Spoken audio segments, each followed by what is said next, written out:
7 towers apiece, and oh, this was that game. yeah, That game 5. Moments before what you just saw, Prey able to take down both Nexus towers.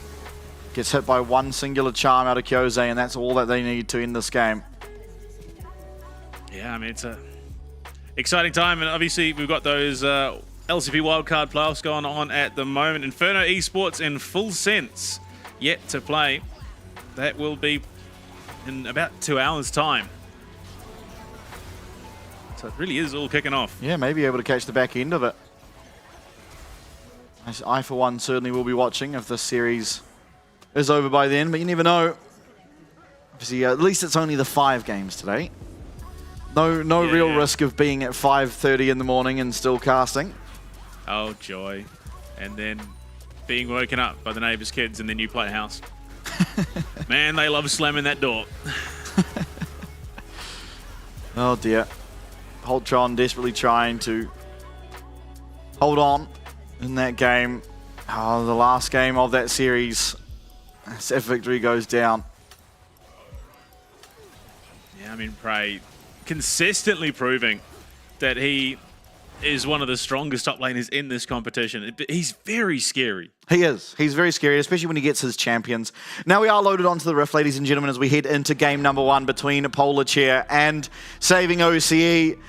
It's a series that went all the way to 5 yesterday, and we'll see if the same happens here. A very, very close affair indeed. Coming down to the absolute wire in that game 5 as well. Absolutely. Unsealed spellbook for Scott this time around. So deviating. He's learning his lesson in terms of what he could potentially achieve with those rotations.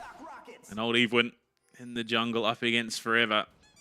And it's that early pressure from Forever that needs to be a real concern for Saving O's, because consistently, more often than not, even last night, he was finding himself up an average of about 4 kills around that 10-minute mark. Yeah, he was having a really good day for himself. I think the worst 2 games he played was in that second series in games 3 and 4, which did take us to that game 5, where Poltron did a really good job of controlling him in that jungle. This time it's going to be up to Evelyn. We've seen this matchup only 1 time in our last best of 5, but Evelyn certainly coming out on that volley bear and proving just how good of a player he is. Absolutely. This time, not going to play a champion we've seen yet on that Kiana. We've seen it in the LCP. It's looked pretty. Oh, we don't want to talk pretty about abhorrent. Kiana. It's now 0-2 in the LCP, which is more than I thought it should have deserved. It is definitely a very strong jungler in solo queue. Just a little bit harder to pull off those assassins in general in comp. Absolutely. Sort of thrives in the chaos, and when there are comms going on between all 5 members, a little bit easier to navigate the pressure of the assassin champions. Not to say there isn't success that can be found, of course. Absolutely. But I mean, the main thing is this game really sort of does start kicking off around that level 6 for both mid and jungles. And that top lane ultimate's coming online as well. That's when things really start to blow open and we see the craziness unfold. Scott going to use that crash down shield in order to block some of that Mantra Q damage that was headed Violet's way.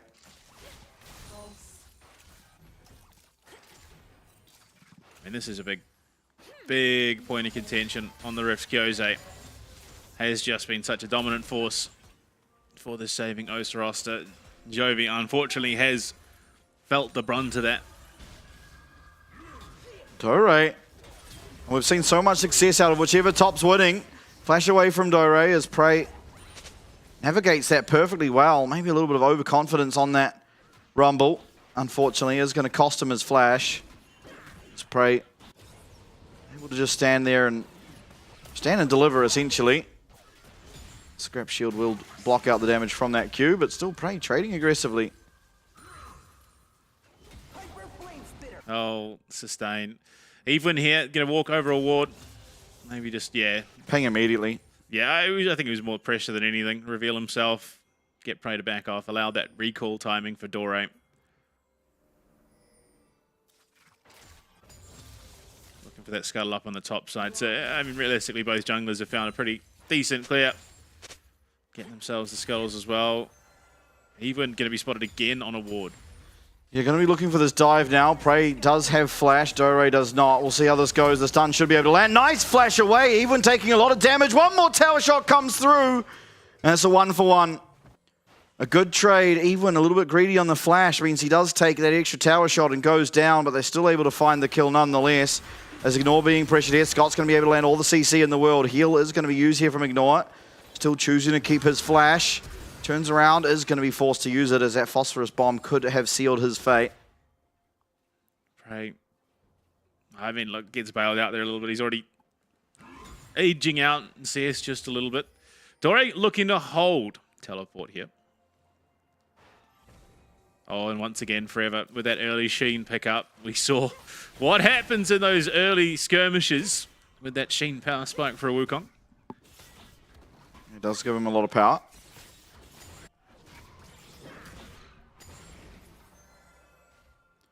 Matching in terms of the jungle clear are our two junglers, but early value found out as Kiana with that dive that occurred top. Of course, he did fall, so Prey not feeling too hard done by it. Does miss out on a few minions and XP alongside that, of course. And he does get back to lane before Dore, though, so there was at least that ability to establish himself before Dore gets back to lane. Does mean the global tempo is going to be a little bit off. Dore has the ability to react post-6 around the rift, potentially in response to a dragon. Evelyn, looking at that top side again, knows there is no flash for Prey. We'll see if he actually heads into that lane. He's walking up. Off this wave coming back towards Prey, he shouldn't feel too pressured to really do all that much. I don't even know if they knew, but you look at the Prey down the bot lane, they've already called up Mei and Ignore to get this dragon. So brilliant read. All said and done from Polar Chat. Yeah. Finding a really good timing to be able to take this objective for themselves. And again, going back to yesterday, so many of those games decided by the Dragon Soul. Getting yourself a dragon before that 6-minute mark does mean now you have the ability to contest the grubs if you so choose, but more importantly, is stacking towards that Dragon Soul very, very early on. So if they're able to continue this priority they establish for themselves down on the bot side, of course, Karma against the Rel should generally be able to do so. And they can look to take more and more, at which point this map becomes a little bit more difficult to navigate for saving OCE. Absolutely. I mean, monster that Yunara can be going into the later stages of the game. I mean, you pair that on top of the Death Realm, just having that guaranteed way to remove one threat away from Mei Yang. And then, of course, the Command Shockwave Cyclone combo. Very rarely do you ask for a better draft, as you know. Wins the Q does Scott.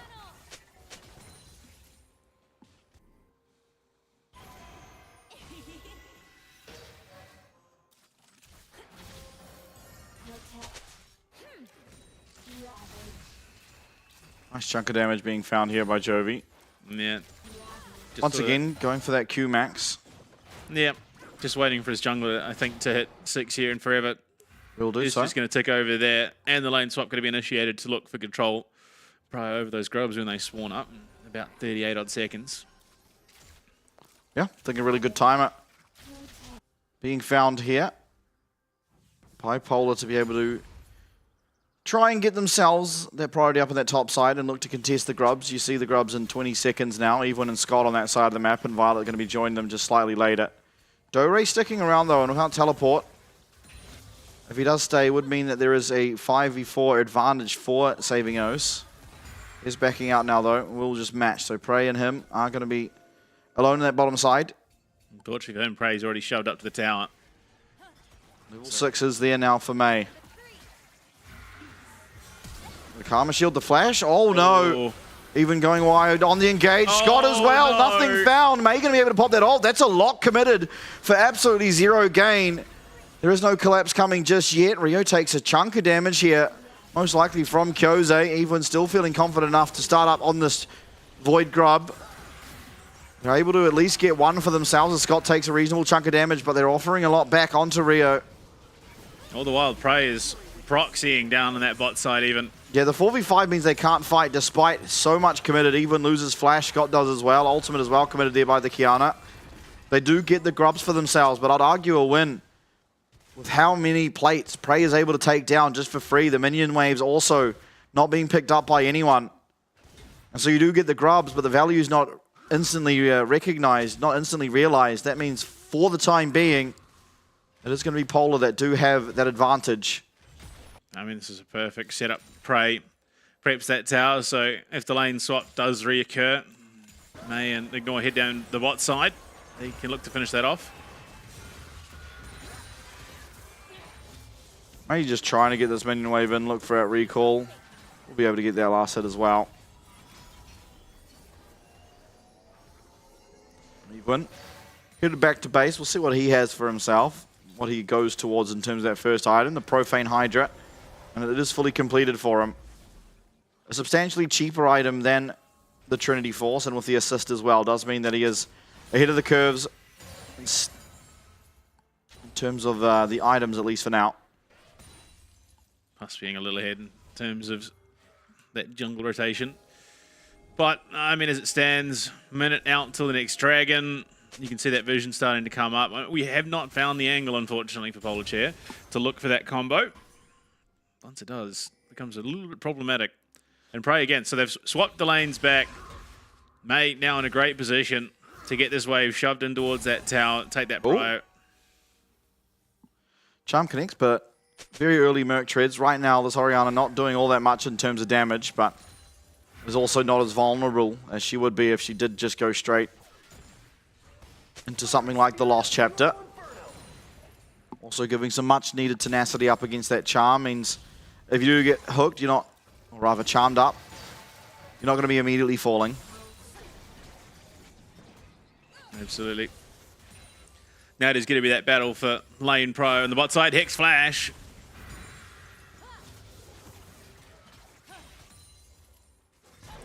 Dragon started up by Evelyn as soon as it spawns. We'll see. Yeah, teleport being channeled. Prey's going to come and join this. So Dore can as well. Will be a stronger team fighting champion than the Mordekaiser. Problem being is he can take Evelyn out of the fight, which means that there is just no smite control. And Riftmaker is already finished. So Prey having his full item in the inventory does mean that he is quite strong on this Mordekaiser at this timer. And you can see Saving O's not so certain about the fight. They still don't have Flash on Scott or Evelyn. A supreme display of talent is there this time for Evelyn. And around these pits, it can be quite chaotic, but Prey able to put out enough pressure in this 4v5 to allow them to take it. Oh, the dragons. It's going to be a Hex Tech. I think our least seen dragon in the LCP at the moment. Yeah. All the while, though, Dore, much the same as what happened at the Grubs, does find himself quite a lot of gold in terms of those minions. In fact, evening it up. A couple of plates as well to himself, so getting gold back on the Rumble. Forever, though. He's looking for an angle in. A much slower game for Polar Chair to start things off compared to the last couple of games. I don't know if Scott being there, not willing to risk a unnecessary fight. But yeah, here in the final, I mean, yesterday, by this stage, there would have been about 20 kills. Only 2. Looking much more like a normal competitive game of League of Legends than the absolute calamity that we got to observe yesterday. Which one? There were several. All 10. Absolutely. Except Game 5 of the second series was much slower than the rest of the games. Yeah. For the beginning of it, anyway.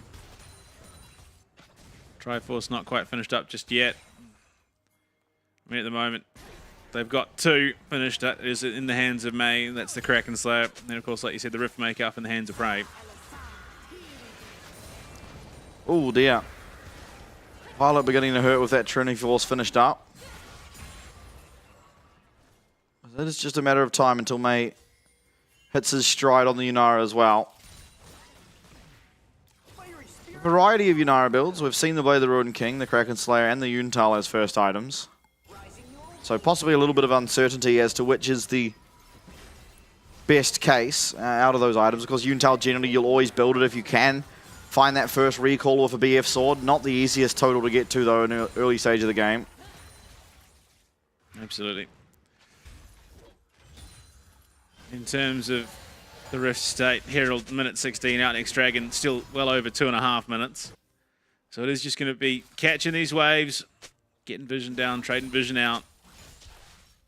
There isn't really anyone that is going to be able to pressure the wave all that much. I say that as Violet full sends it in to get themselves some damage on the tower as the plates will fall.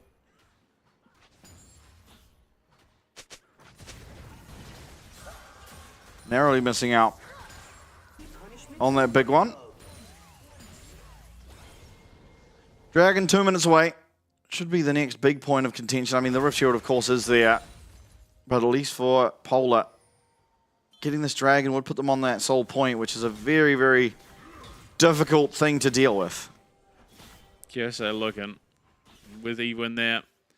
Prey decided it's better for him to just back off, and they're looking for forever as well. I have to say, Saving Oath really just not giving him any sort of avenue in.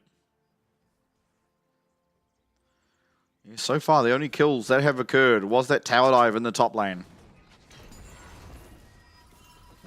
Prey was able to trade 1 for 1.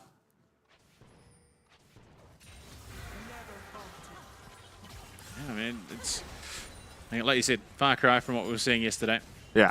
Where it was just, you know, Forever taking some massive control off a couple of early plays, which at times we just handed to him. Yeah.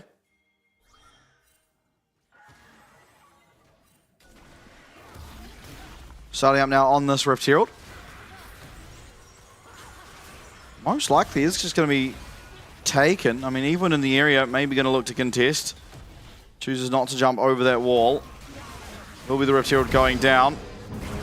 And with it, the feats of Monster Slayer picked up. The tower goes down in the bot lane. Yosei appropriately responding to what Polar Chair were looking for. So they deny that avenue. It is now going to come down to the kills, of course. 2 needed for each team. Next fight could decide it. Ooh, Charm just narrowly missing, but a good chunk of damage from that Orb of Deception over onto Prey. Their Blackfire torches. Going to be doing some alright damage, especially when it comes to team fight time. If those orbs are landing onto multiple members, we'll just keep stacking up those numbers.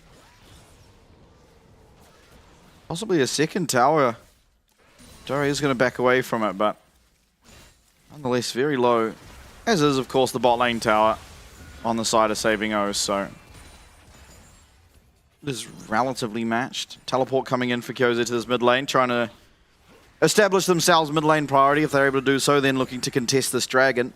Again, Rio, Charm does connect. That could be the engage in. This is Wukong getting taken very low by the Cyclone, getting himself out. Kyoze flashes forward, but not able to get that distance. And the movement speed offered from that Cyclone going to get him out. Now Prey, is he able to find Evelyn? One more Q would do it. The flash away for the Kiana does get him out, but Violet now the next target. Does narrowly avoid getting drawn back in by that grasp of the Mordekaiser.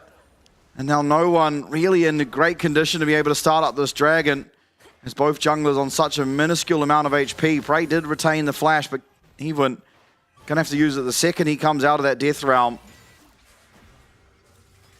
Yeah. Recall, though, earlier for Forever, so he's going to be back onto the Rift a lot earlier. Yeah. Evelyn didn't take that opportunity, so, I mean, already, Polar Chair in a position to get themselves soul point. What's going on? Yeah, Kyoze gets jumped on, and he is going to go down. That's a kill going over to Forever. The second of the game there for Polar, and they're going to be able to get this Dragon, which will be the third, and soul point given over to Polar Chair. I mean, that is just not respecting how proactive Forever has been looking over the last 24 hours. Almost consecutively. Yeah. There's going to be the Dragon. 3 now. Hextech Soul, 1 Dragon away. Unfortunately, yeah, I think a misstep not looking for that recall as the Kiana. Does mean that the tempo is just very misaligned. Kyoze maybe not realizing that, walks a little bit too far forward and gets punished rightfully so. Violet doing a lot of damage though. Look at how much health he has taken away from this Wukong. And the tower, they get it into a great little spot. In fact, they've taken more health off it than the Rift Herald was able to. Theirs.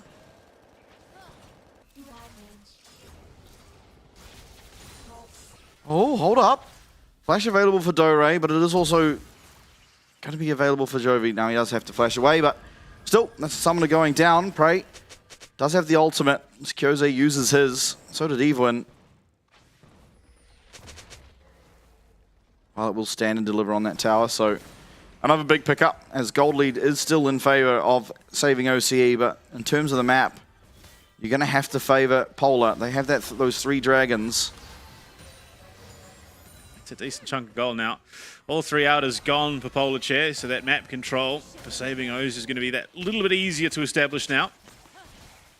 But the scaling is where there is a bit of a disparity for sure. Yunara and Oriana coming into the later stages of the game do hit incredibly hard when it comes to team fight time. Yeah, absolutely. Kyose and Violet, no slouches, but respectively, just different damage outputs comparatively. Definitely inclined to agree.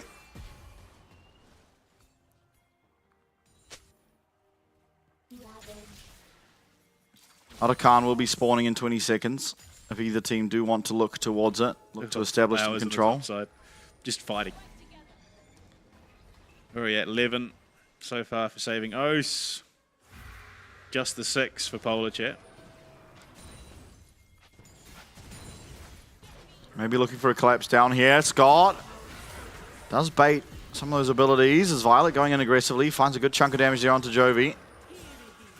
Does lose out on the Valkyrie. Kyose comes on in. That's going to be the flash. Nice charm. Equalizer just narrowly missing, but Jovi's going to get taken out. Doesn't even get the ultimate off. Supreme Display of Talent does go down, and that is the feats of warfare. And indeed, the feats of strength picked up, but Evelyn jumps over that wall straight into Prey. And now in that death realm, he will go. A nice chunk of damage landed from this Mordekaiser. One more Q will do it. Doesn't find its mark. And Prey now in the thick of the entirety of saving O's is going to take so much damage. He's going to go down, and the Otterkhan should be theirs for the taking. Well, I mean, you look to do what you can as Polar Chair. They will take that mid-tier 1. And it was a very, very scrappy fight. Jovi getting caught, and a great punish with Scott flying in over that wall to assist the setup with a Magnet Storm. Command Shockwave wasn't even an option, as Forever was not there to play that team fight whatsoever. Overzealous getting caught out there by Kyose. Of course, on the Ari, the mobility, the ability to stick to any champion really in League of Legends is certainly there. Especially now that he's picked up his Cosmic Drive. I mean, that is a very, very mobile Ari. She's mobile enough at the best of times, but that is some real sticking power.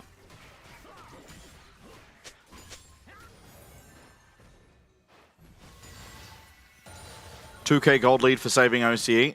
They also got themselves the feats of strength. Taking a look at the gold, relatively even in most departments here. Nothing, no massive disparity, just a slight gold lead for most members. Does lead to a 2K overall. It wasn't the biggest pickup off the back of the Otterkhan either. We've seen some much larger numbers when it comes to securing that over the last night. We got it to 38, one of them. But there's been a lot less fighting this time around. Absolutely. Second items coming through for most of the members, if not, well, except for Scott, every member of Saving O's. So they are going to be stronger in the upcoming fights, and with Dragon spawning in 30 seconds, really looking to have control over and secure that one. Flash lost last fight from Jovi, so it's going to be hard to navigate. Prey as well did lose his. I mean, that being said, Forever still doing a very, very good job at the moment. Could be that ball delivery system. Sneak into the back lines or just the middle of a team fight. Makes for a disastrous situation for Saving O's. Has not manifested itself though, unfortunately. Now, 3 members up on this top side. For Polar does mean they will get this tower. That's a bit of standing gold that they're going to be very happy to receive. And Kyose patiently waiting for the minion wave to arrive. Will be the dragon being picked up here by everyone. No response possible. Again, just so many members up on that top side.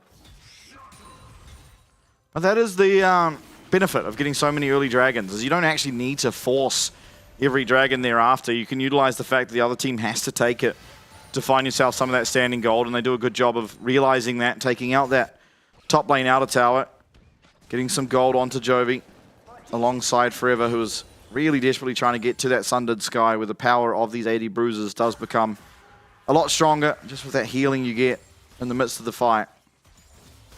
Absolutely. Mei Yang, though, second item done. Renan's working towards that armor pen item. So it has been steadily ramping up for the most part of this 24-minute game. Scott teleporting to join the team. Baron will be spawning in 1 minute. Both teams having a lot of Baron damage if they are given the opportunity to hit that objective.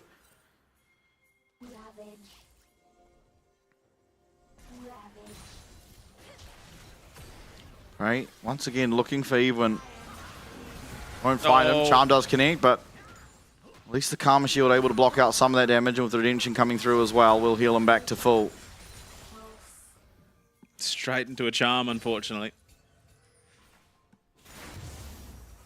Forever.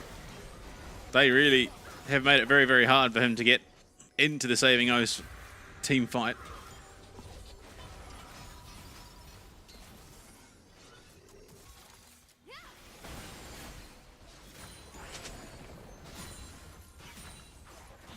Pretty clean on the taking of those Krugs.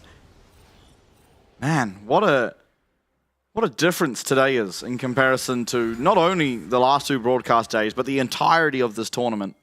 No, I mean, that's how the song goes, what the difference a day makes. Especially when this is pretty much that make or break point. Oh, absolutely. I mean, it essentially is. Game 1 can decide the pace of a series, despite the last 2 we watched. Last 3 we watched even. Evelyn goes very aggressively here. Is going to get ulted up by Prey and should be getting taken out. He does flash away, but Prey's going to follow him. That's going to be the kill. Shutdown going down to this Mordekaiser and still being able to continue on forward. Scott with the 3-man. Equalizer going to go down, but Mei gets out of it. Kyoze still picks up 1 kill. Scott getting very low on the backside and 1 kill found for Forever. Another kill coming through. 2 left alive and only Kyoze will be there for the side of Saving O. Still going aggressively. Misses out on that charm, and now with no more charges of the Spirit Rush, he could be vulnerable, but is going to be able to head on out of there. It's a 3v4 with Polar getting more than they bargained for. That fight, for the most part, goes reasonably well. If you watch it, I mean, the fact that Prey just completely takes Evelyn out of that fight, removes such a massive threat, then comes through. The turnaround is great. Just the damage coming out of Dore. But it's the fact that all the while Mei had uptime during that fight, which he's not had at all this game so far. And the first time he gets involved, he rips through the team.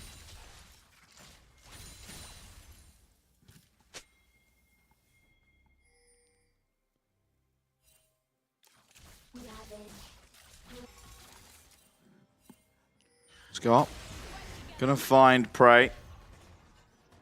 Not a whole lot coming from it. Gold lead all but even. Still Dragon in 1 minute. Could be the breaking point. Mei picking up some much needed gold in that last one. Forever even picking up a shutdown for himself. Yeah, actually taking the lead in that jungle. Yeah, I mean, essentially even. The entire map is just even, realistically. No one lane being massively ahead of another. Absolutely. But I mean, the angle, again, there for Polar Share. Don't need to force the fight around a Dragon. Could potentially look to turn and collapse onto the Baron if they want presented the opportunity. Probably not the safest of plays. I think, realistically, you have the fighting strength here with Prey in the vicinity to actually contest that Dragon, take Ewan out of the fight. For sure. Teleport coming in here for Kyoze, joining his team nice and early again, trying to establish that mid lane control. Gives you easier access into the river. Forever clearing out the Baron vision, maybe threatening a look at it, of course. They are the ones that have the opportunity to do pretty much whatever they want in this next coming play, as they do already have those 3 dragons for themselves. Heavy presence in this top river. What are Saving O's going to do to try and stop the Baron, try and get the dragon at the same time? They have Evelyn up here. Dore is going to be sent down to the dragon. Has the teleport to join his team if need be. He's going to start it up now. Recall coming through for Ignore. It does seem like it's just going to be given over for free and not a whole lot can be found. So unfortunately this time around, not really getting anything for giving over this dragon. That's a great pickup for Saving O's. It looked like they were trying to bait Saving Oce into collapsing onto the Baron. Pings are still coming down onto it, but it's much too late now. Absolutely. Now Ward's going to spot it out. Kose, who was channeling the recall, is going to cancel it. Forever in the area. Baron started up now, 1k or 10k HP rather. It is getting taken out very, very quickly, but Even's made his way into the pit. And this is a very dicey area to fight against the Kiana. Redemption comes down, 4k. It's going to come down to a 50-50. Kose goes on in, and they'll get the smite steal. Even picks up the Baron as things go horribly wrong for Polar. Even might go down off the back, Forever able to claim it, but Kose goes down too as Jovi finds that kill. Violet desperately trying to find one for himself as Prey will be taken out on the back of this fight. 3 members tall, even 4 here for the side of Saving Oce with that Baron buff, and they'll chase down Forever off the back end of it as well. The fight goes disastrously. Kose with that flash charm straight on to ignore, ripping open the side of Polar and looking to very much cement themselves a game 1 win. I mean, that was just a mind-boggling call by Polar Chair. They don't even bother contesting the Dragon. By the time they start that Baron up, it's woefully late. Oh no. And then Evelyn comes in and steals it anyway. Dore, though, he might have overstayed on his bottom side. He's going to go down. That's another Baron lost. But yeah, I definitely agree. I mean, giving over the Dragon for free and then starting up the Baron as soon as the Dragon does go down is always going to be able to be responded to. Still, only 2 Barons now, or 3. Yeah, I think 3 Barons left for Saving Oce, but unfortunately for the next 30 seconds, it's without that top laner of theirs. So they do have about a minute and a half because a lot of it was spent chasing Forever around the jungle as well. Absolutely. Oh, joy. And the Mordekaiser pivot from the AP. First 2 items into that experimental Hex plate. We'll be cycling through that death row incredibly fast. Yeah. And just beating your head in there as well. Yeah. 3 items online now for Violet, Kose, and Evelyn, as well as Dore. Definitely very strong. May and Jovi on the other side of things do have their third as well. 1k now the gold advantage, just over. All Saving Oce, but Violet, 2 levels up here as this Corki over the solo laner in Prey. Ultimate will spot him out in that bush. Able to use that claw to bring these minions into the tower range nice and quickly. Scott finds the stun, but is going to have to use that crash out, or crash down rather, away. Oh, River being jumped on by Evelyn takes a relatively high amount of damage, but nothing to the point where he's desperately needing a recall. Still going to opt into one. And with 30 seconds left of the Baron, not a whole lot found off the back end of it. Still do have another minion wave at least to play with. Yeah, I mean, the Jovi threat is a real problem for Saving Oce now. Rabadon's has been finished up. He's got the Horizon focus to boot. So there's a lot of cooldown and a lot of burst potential. And has its safety in the Seeker's arm guard too. Violet. Making sure no one's in there. Violet does have to jump away. Charm does go wide from Kose as well. Tower getting taken very low, but still is standing as the Baron will fade. And nothing found off the back end of that Baron. Unfortunately, Dore getting caught out very early on does mean the timer of which they have to use it is quite low. They also chased Forever for a very long time. 90 seconds to the next Dragon.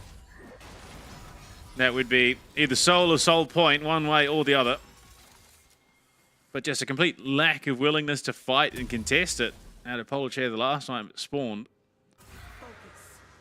They need to stop hedging their bets. Yeah.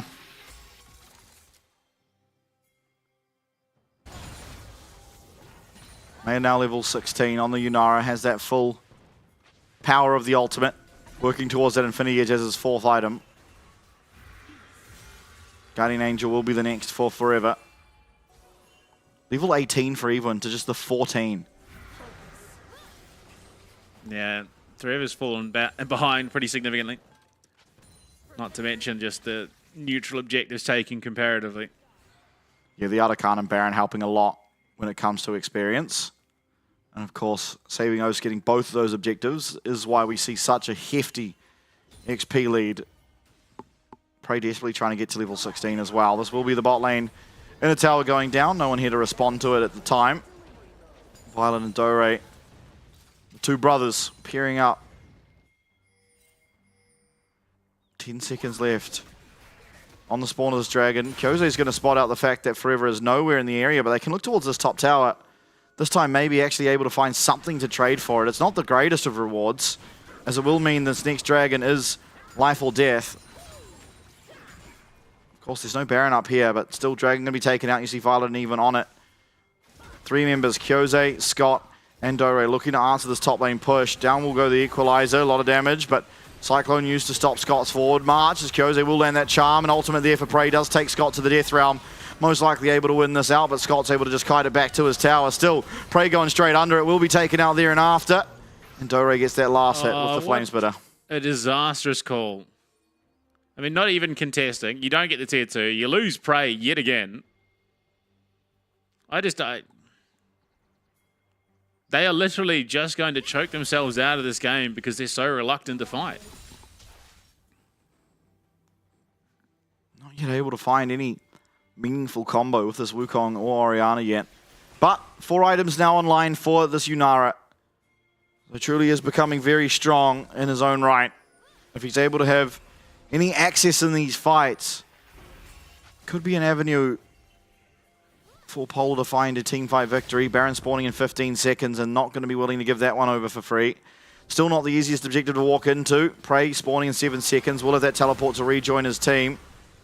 You see just how worried they are about anything happening on the map. The second they see anyone, Mantra E, Prey, oh dear. Forever's going to spot out saving OCE here.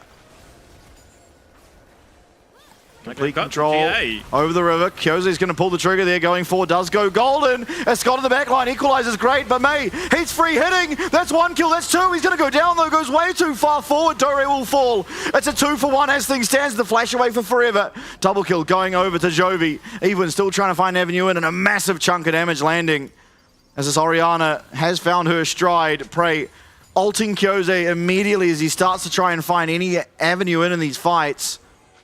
Charm will go wide. Violet, ooh, we're close. Yeah, again, sort of a bizarre team fight where Polar Chair didn't feel like they were 100% willing to commit. May then goes too far forward and gets caught for it. Otherwise, they do get Dore and Scott. Not going to be used here by Kyose. Prey does have to flash. It is still the Spirit Rush now down for Kyose. As they head back towards this Baron, Prey without the teleport is going to have to just stick it out. Does have ultimate though. Starting up with this Baron, it is spotted out. Jovi, he does have teleport to come and join the team. Will be channeling it now, but down to half HP on the Baron and no avenue in at the moment. Forever trying to find a way, trying to find a passage in. Even pulling the trigger though, display of talent does go down. Ultimate there for Prey onto Even, who does manage to jump away. Now Violet is going to be able to kite around the outskirts of this fight as it's Scott with the smite that's able to take down the Baron. Equalizer comes down straight on the Jovi and Prey, but the Redemption's there to heal them back up. Dore, does he go forward alongside this Ral? It looks like they're going to be able to go back now. I mean, Polar Chair just completely crumbling. I would have said they were well in a position to contest better than they have been, but they make some horrendous calls. They stall it out far too long and have just given all the priority in the world to saving OCE. Absolutely.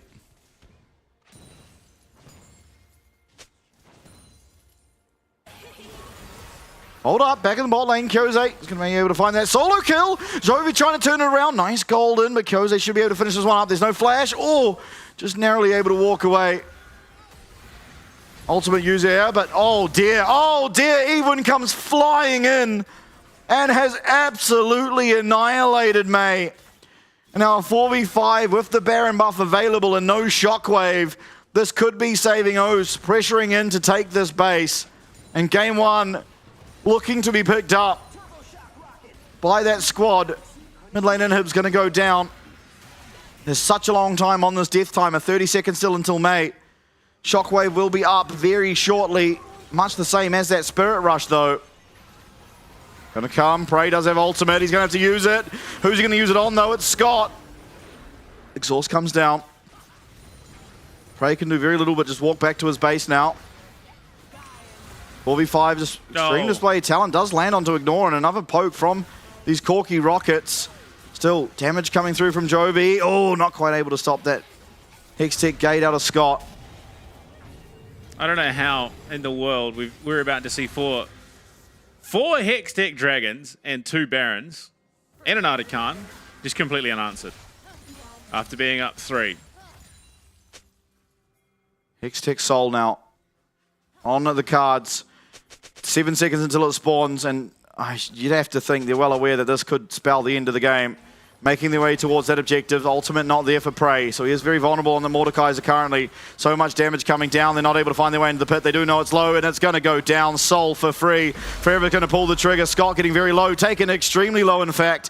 Does have to pop that locker, but in will go forever. They miss the shockwave, but Kyose's taken a lot of damage. Prey does get that ultimate off onto Edwin, but on the back line, in comes Doraemon, and in goes Kyose. Jovi's all that stands, and he won't stand any longer, as Saving O's will claim game 1. Even Scott's gone. On his way back to Fountain. There we go, he's back in. This just stopped being a game after that 3rd dragon for Polar Chair. I don't know why they were so scared. They were in a really, really good spot. The draft is well equipped to handle what Saving Oaths were trying to do, but they just completely sack it and give the game over to Saving Oaths. Yeah, I mean, able to consistently have the better macro gameplay there in the mid stage of the game. Saving O's constantly getting that mid lane priority. I think, unfortunately, Polar Chair not able to find a whole lot off the back end of it, and it really did come down, to me at least, that Baron play, where they look for the Baron on the other side of the map while the Dragon is going down, but unfortunately they pull the trigger on it after the Dragon's already completed, in which case the response comes through, even gets the smite, and the team fight goes their way as well. So game kind of collapsed at that point, unfortunately, for the side of Polar Chair. But looking ahead, there's still a lot of time left in the series. Of course, last time they went head-to-head, much the same result in game 1. They were brought back in the next 2 games. Polar Chair found them. But it is a good start for Saving Ace, absolutely. A very slow affair here, not what we're used to from yesterday. We are going to go to a break. Once we're back, game number 2, we'll see if Polar Chair can bring it back.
Welcome back, ladies and gentlemen. Game number 2 about to get underway. Of course, game number 1 won by saving OCE, as they do go down quite a lot in terms of those objectives early. Sorry, I'm rushing myself. But they do bring it back. Not Russian. Yeah. They do bring it back. They lose all 3 of the first dragons. I believe the Void Grubs as well, but then from there on after... So that was the one thing that saving O's got, was the Void Grubs. Yeah. They took that handily. There was just no contesting. Oh, that's right, because Dore stayed. And then Polar Chair did not get a single neutral objective for the rest of the game. Yeah. 4 dragons, 2 barons, and if there had been time for an elder, probably would have been that too. Yeah, unfortunately it was just the macro play coming out of Saving O's that was not really allowing Polar Chair to do that much. They were just always first that mid wave, they get that pushed in, they get control over the river.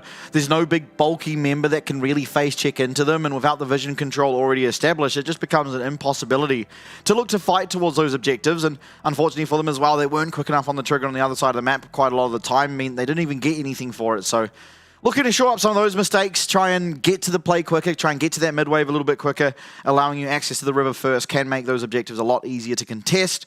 But of course, we'll have to see that if that does occur.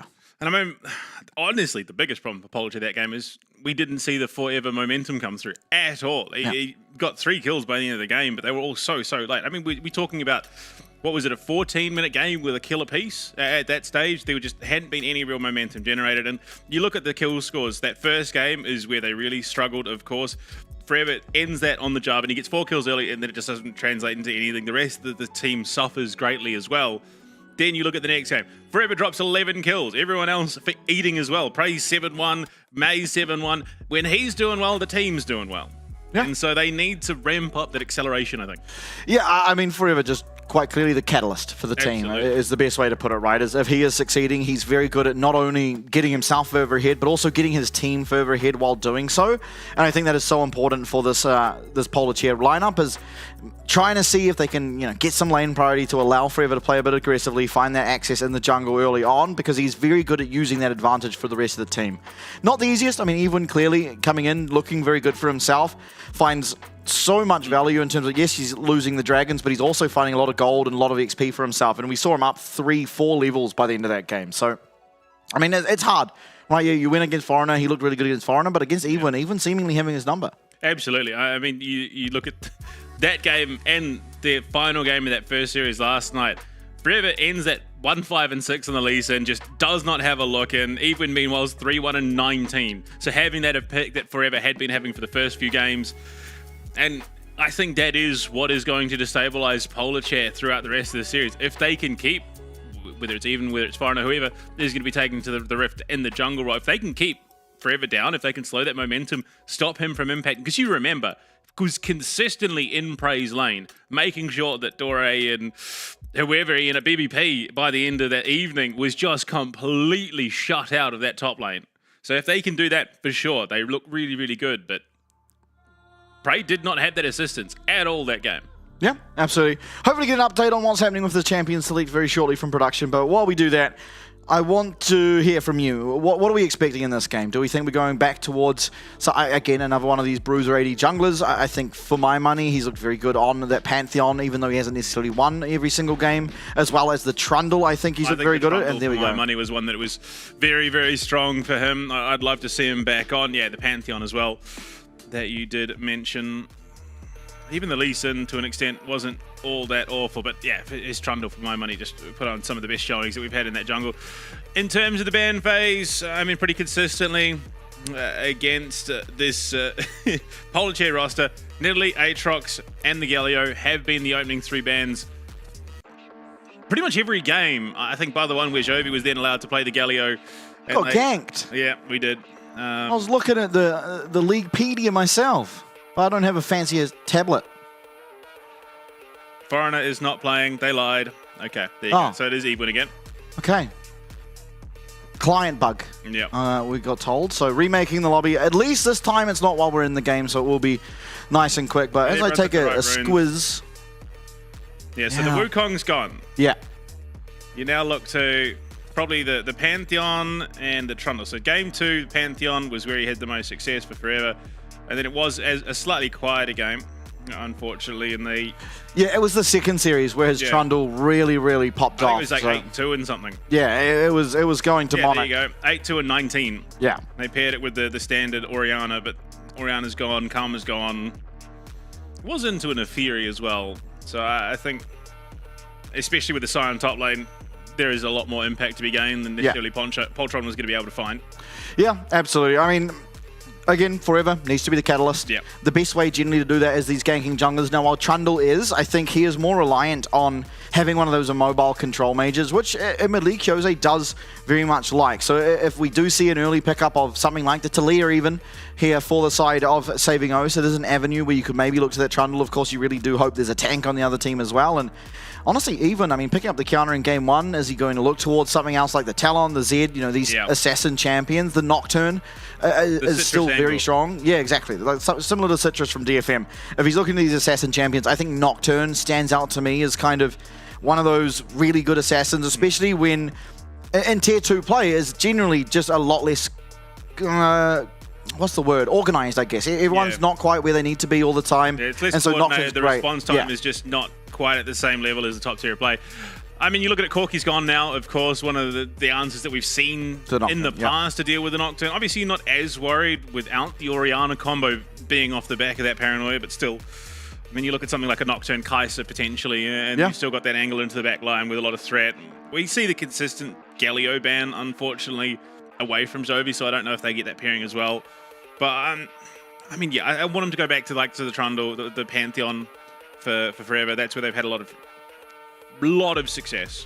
For sure. And I think another sore point for Polar Chair is that bottom lane where, I mean, Violet just consistently finding himself very, very far ahead of May. And it's not only today, of course, yesterday as well. Even in the games that were won by the side of Polar Chair, it generally was still Violet that was ahead for the most part of that matchup. So maybe looking for a stronger laner down that bot lane, something like go towards the Nico and the Misfortune. It's a combination that's very, very difficult to deal with in lane, and there's not really any champion to expect Violet to be able to pick up and be like, okay, well, he's still going to win lane in this. So I think that could be one avenue as well, where you are limiting. Is interesting. So I can't remember what game that is, but yeah, one of the games they did take away from Saving O's, Prey was Maud. They had the Wukong in the jungle for Forever. It was Annie mid lane, and then Kai'Sa Rakan bot lane. And that's where Mayang it went 11-1 on that Kai'Sa. So, I mean, given the right champion, May can definitely pop off, but it is very hard, it would seem, into the face of Violet. No surprises so far. The Nidalee and, yeah, everything pretty standard. The Nico takeaway, not wanting that to be blind picked in that first slot, which I think is a good identification. It's a very, very strong champion. Of course, Polish here, being that they did lose game 1, now have side selection in the second game. Absolutely. I mean, for Polish at the very least, I think you're looking to enable Prey. Give Forever something that he can gank that top lane, set themselves up, because we saw the difference, the night and day difference when Prey was given that acceleration, and it naturally just translated into Dore being shut down in such a massive way. I mean, you think just that Sion game, it was an early gank. It was an early solo kill, actually, that's right. And then a repeat gang off respawn. Ban's now completed. I mean, Violet's Lucian up against Polar Chair yesterday. They very much struggled to deal with it. So I think a good ban away there. I mean, I wouldn't be surprised to just see the Nocturne locked in. Yes, they don't have that combination in the Orianna, but you can still look for the likes of the Aurora, right? Giving that vision control over, being that you are just turning out the lights and giving Aurora that flank play is very strong. And Kyose is going to lock it in for himself. Yeah, deny that away, because, I mean, it was something that Prey played up in that top lane very, very strongly. Talia coming through. It's something that in the second series, Rich Dynasty was consistently banning away from Jovi, and that is going to be the Great Wall of Sparta. Ooh. Yeah, it's a scary prospect. That global response that those two offer. I think from memory as well, this was the mid-jungle duo yesterday up against Saving O's. They were able to actually find a win on. You can double-check that one for me, but from memory, I think that is the case. Yeah, it was with the Sion top lane for Prey. Oh, yeah. But then Dore kind of entered and picked the Nah and lost early. Lost is an understatement. And we had Syndra mid lane for Kyose, which just didn't quite do what you'd want it to. Yeah, Zin's out locked in now for Evelyn. So back to a more standard jungler that we do typically see quite a lot of, and the Misfortune going to be picked up here for Violet. So Circle Theory, going to go instead maybe towards the Caitlyn. I mean, I wouldn't hate to see it. A very dominant lane. And already, obviously, you are thriving in the lane phase, but it does scale well, and eventually pivoting back. Still a little bit of uncertainty. Eventually it will be the Israel. Okay, interesting. Okay. Interesting. So that was the game. It was what Violet played in that first game. Yeah. Against Polar Chair in the last series. Sion coming in once again. So we are seeing that same draft that from game 2 so far between Polar Chair and Saving Us from last night. And it will all but certainly be locked in as we get to the second phase of the bans. And it's a completely different draft Yorick. from Saving Us this time around. Gwen, definitely an option. Dore, a very good Gwen player. I think it would make a lot of sense to get rid of that one if you are picking up the Sion. Or the server. That was the bot lane that we played in that comp as well. It was, yeah. Absolute shellacking. I mean, Violet does end that game 2-1-1. So Yeah. it does save the KD at the very least. But it was on Azeri. He was not nearly as comfortable, I think, as the Israel's going to be in this game. What is the bot lane duo looking like? Siva gone. Corky's already gone. I think There's still a lot of options. Yorick going to be taken away as well. Hasn't been locked in yet, but I mean, they have been pretty consistently banning it against Dore, and it will be now locked in. So, last ban to come through. If you are looking towards those 80 carries, what stands out? I mean, the Varus is there, the Kai'Sa. I mean, it works. Pantheon, Sion, Talia. Is going to allow you to get on the back line pretty consistently. I don't think you bet. Really, there realistically was nothing else that you were looking to ban there, I think. Potentially a support, but even then. So I think this likely becomes support pick here for Polar Chair. Where do you go? I mean, you got a plethora of engaged supports that you can look to pick up here, if that's the angle you're hoping for. Karma Nico gone. Bard potentially, but we've seen that go pretty characteristically wrong. Misfortune. Going to be hovered here for May. Oh, I mean, look, it's not into the sign. Zeri, okay. So it Smolder. is. Oh, I rate this. Okay, I mean, a lot of success on the Smolder in the LCP at least. It is a champion that once given the time to scale, when you get to that sort of ping pong phase of the game, you do scale very, very quickly. Absolutely. Nautilus, good lockdown.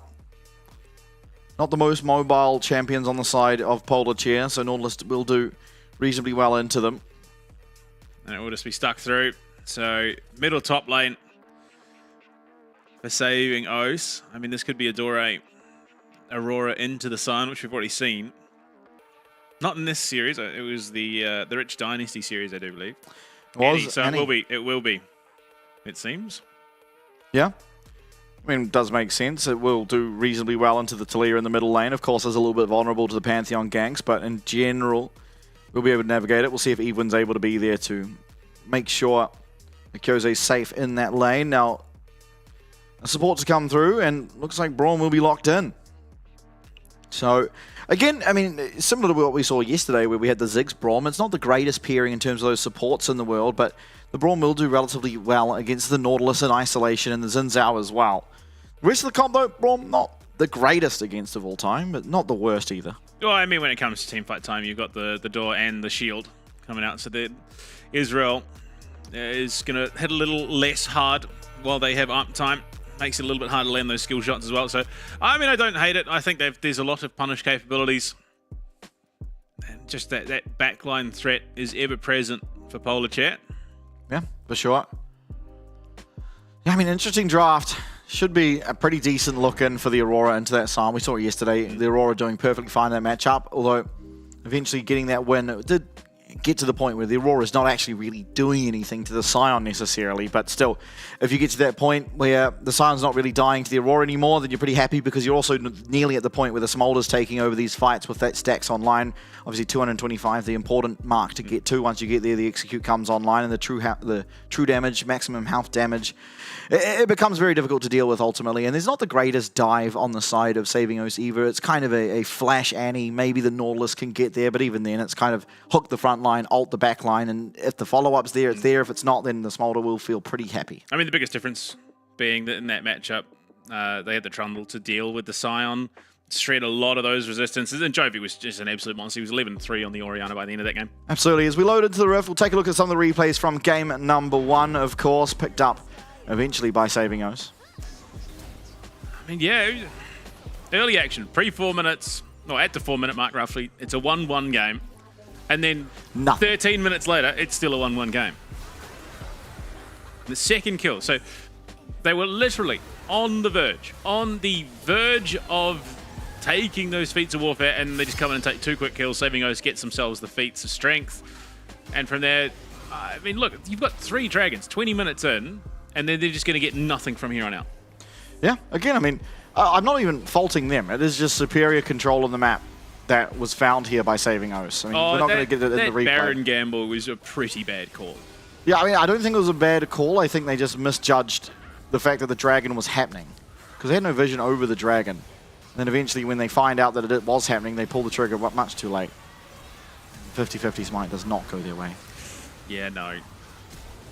It's pretty onto it, unfortunately. I mean, this was a decent shot-in. Yeah. I mean, they get a great clean up on the fight. They get some gold where it's needed, and then, yeah. It's just Kyose.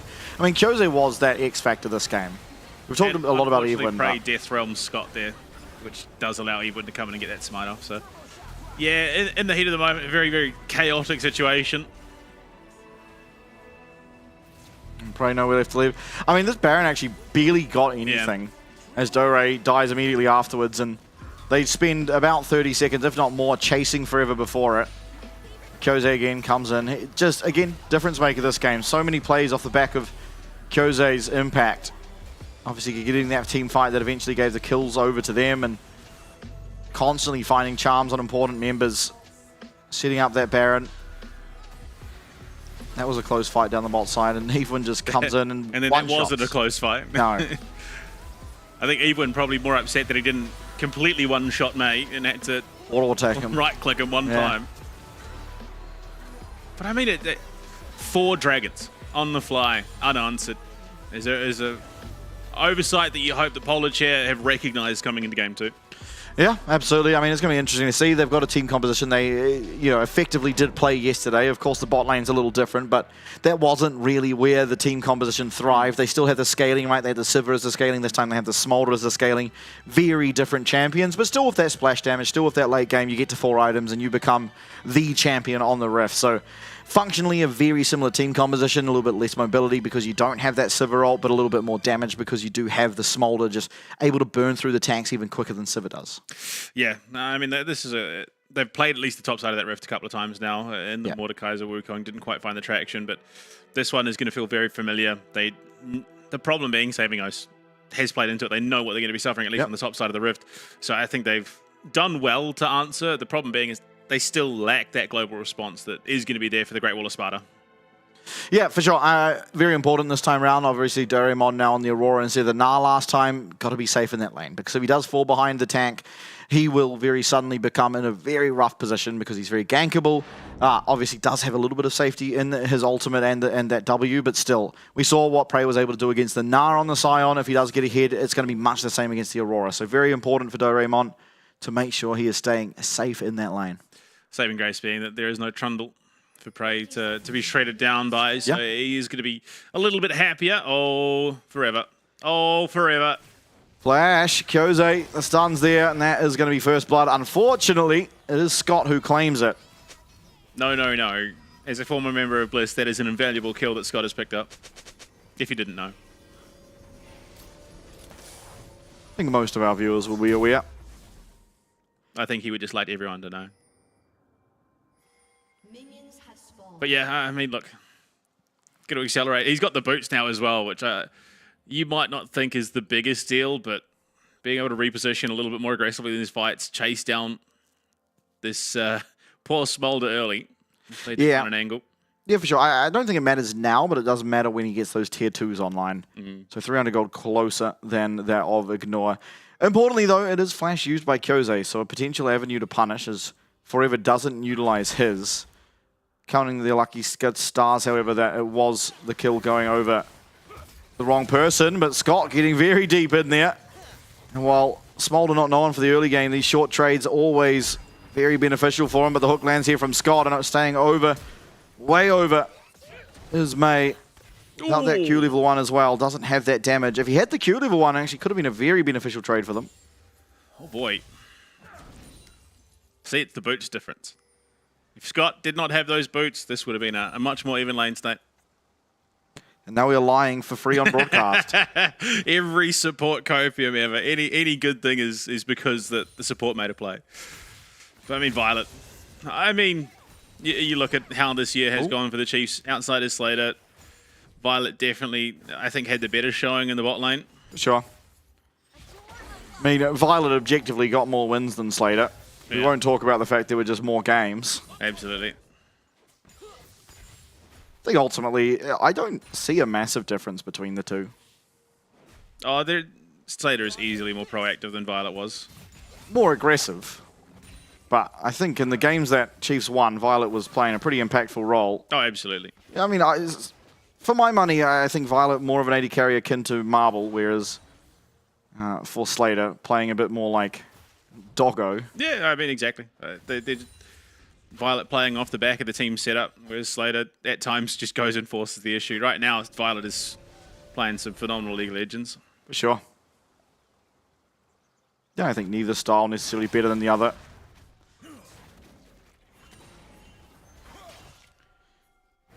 Only one of the choices that did perplex me a little bit. Kyose, solo kill. No flash, no jungle required. This happened yesterday, didn't it? It was the Orianna. Yes. It was Jovi's Orianna. That was game 2. No, because yesterday Kyose played Orianna game 1. No, then it must have been Kyose that got the solo kill. Yes, it was. Yeah, it was.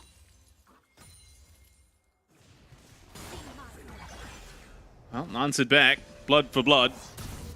Yeah, and I know which of the 2 champions that got the kills I'd prefer it to be on.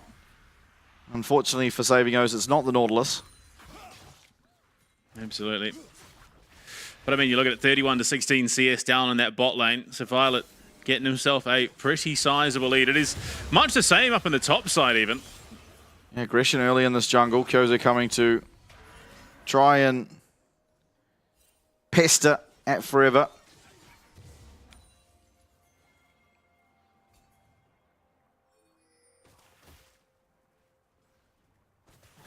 Oh yes, it was the Orianna Aurora game. That's right.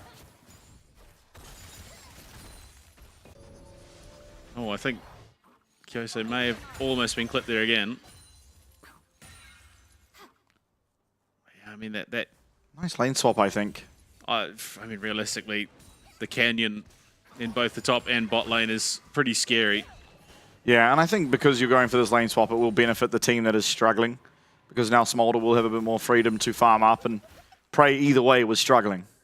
Yeah. She might as well let one of those 2 find success. Exactly, and if you're going to choose between the 2, it absolutely. should be the Smolder. Is definitely going to be the one that benefits the most. Missing out on that stacking early on is a bit rough. For sure. Hopefully be able to check back in on those Smolder stacks. We don't have that cool little thing. Oh, yeah, we're a bit spoiled in the LCP. Yeah, we're at 16 at the moment, so a little bit depressing. Definitely behind where you'd want to be. Although it was the other last weekend we had a similar situation. I can't remember who it was in the bot lane.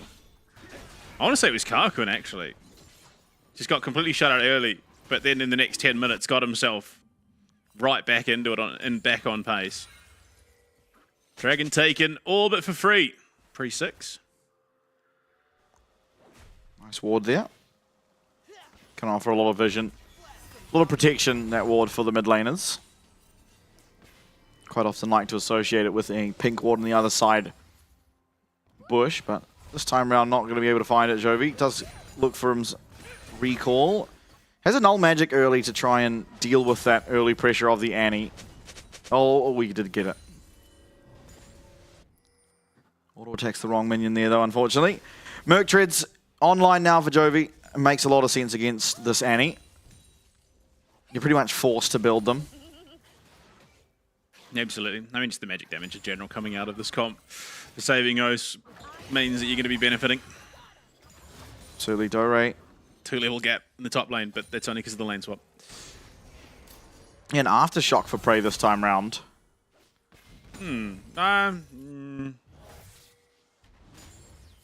Yeah, I don't know. It was Arcane Comet, I think, For the last PvP, time. yeah.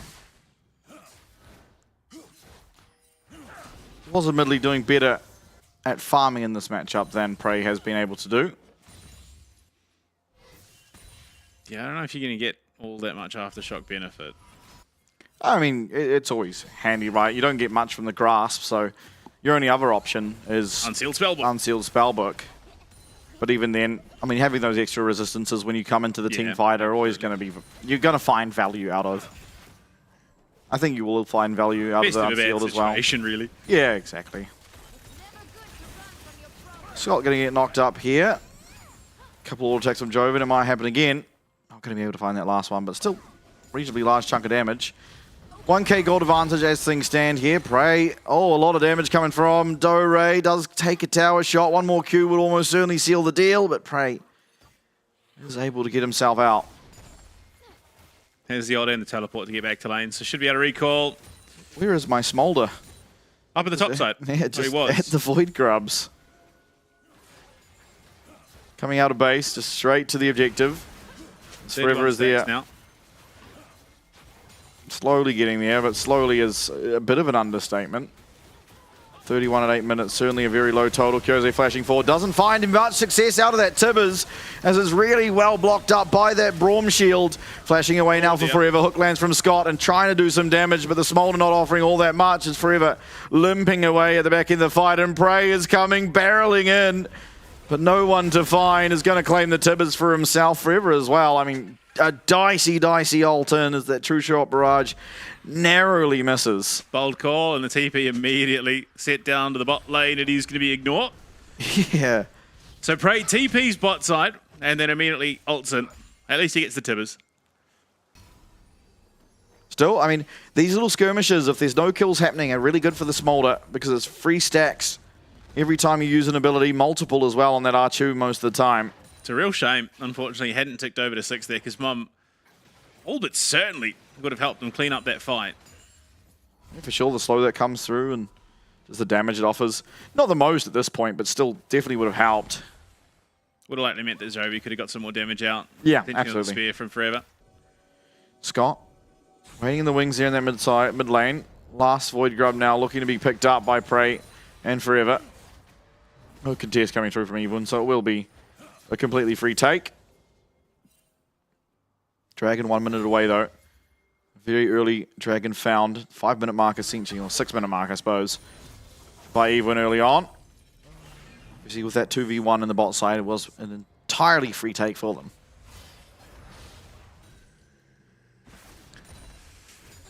Absolutely.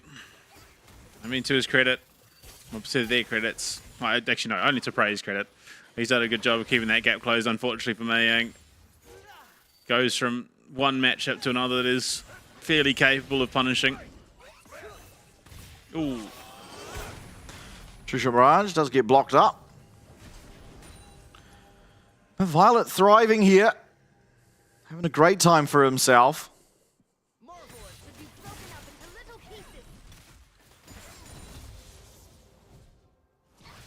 Jovi at least having a good old time for himself. Every other lane, every other role really suffering. But again, it's about the scaling. It certainly is. Dragon number 2 up and available, 11 minutes in. And it is going to be Forever, it seems. Beelining towards it. 30 CS down as things stand. And, okay, so I suppose 80k roll. I was going to say that Prey, an interesting choice for the Barmy Cinder, but he was laning into Violet there. Well, I mean, he'll just go magic resist. Okay, one. there you go. Yeah. Vol Mage. Not even needing to use the ultimate, just finding an avenue in. Flash not there either. So Kyose possibly just a little bit too far up in that lane. Does get punished for it. So another kill going over to the side of Polar. Maybe looking to contest this Dragon, but still very weak in terms of that 80 carry matchup.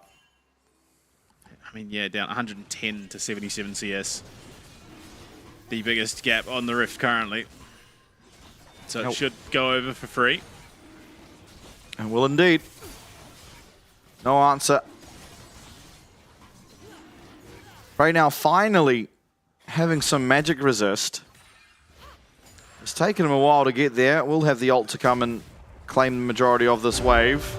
I think it's because he lane swapped into Violet, so he wasn't going to get the most value. Oh, okay. Scott from behind. Yeah, Scott comes in from the flank. Mum's going to come down. That's a little bit of a chunk of HP going back to the Smolder, and they're looking aggressively. Violet very low in mana.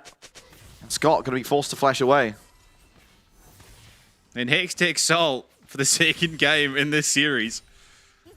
Oh, dear. Looking to right the wrongs of the LCP. Right, look at that. Should get himself a nice chunk of change off the Demolished Proc too. Exactly what he wants. Once he does get some magic resist online, again, we saw yesterday, this Aurora starts doing next to nothing to him. Mid lane tower's taken a big chunk of damage too, off the back of those 2 solo kills. Well, not solo, one of them was solo.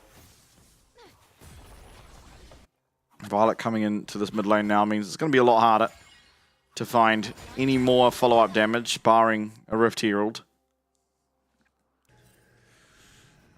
Essence Reaver picked up. Yeah, so, I mean, look, mate, there's... Oh, okay, and then he just takes some decent damage. Yeah, but Jovi's coming in. Violet does have that Arcane Shift available. Just going to flash away, though. And Scott getting taken very low. No flash on him, and that's going to be a 3rd kill going over. 2nd for Jovi. Feats of Warfare is going to be claimed. A great looking. Prey getting taken very low up here in the top side as Dore dipping and dancing, and will get that Electrocute proc that finishes off Prey. Completely suffering on the Scion. Even looking for Jovi. Flash forward from Kyoze, but everyone's here. Puts up that Braum shield and just living for the time being is this Talia. But even he's still feeling pretty unperturbed, getting taken pretty low as Kyoze finds that 2-man stun, but still going forward as Mum comes on in! Not going to get the snipe away, but is going to get the damage, and Ewan most likely will fall. That's 5 kills now for the side of Polar. Is here in game 2. They're looking to get their revenge on the first of the series. It's Forever picking up 3 now, and this is where we've seen him as a point of strength. Prey. Yeah, okay, he's not killing Dore. Yeah, no. Dore doesn't have ult. Oh, yeah. Does have flash. At least pressure the Aurora, but not ever finding a kill from this position. Scott as well here to make sure of it. Hook does go wide. Although Scott might be the angle now. Yeah, ulting down onto him. Doesn't connect. Gets the slow, misses the 2nd slow, and misses the Q. Oh, breaks his own ankles. But again, all the while, May is just continuing to stack. 89 for himself. I mean, this was just such a chaotic fight. Yeah, absolutely. If not for Ignore coming in, Jovi probably goes down there. And then the long arm. I don't even know if Mum did all that much other than just a bit of prep damage onto Ewin to finish him off. Yeah, but every bit of damage important. Nice seismic shove, but Scott able to buffer. Rift Herald going to be picked up.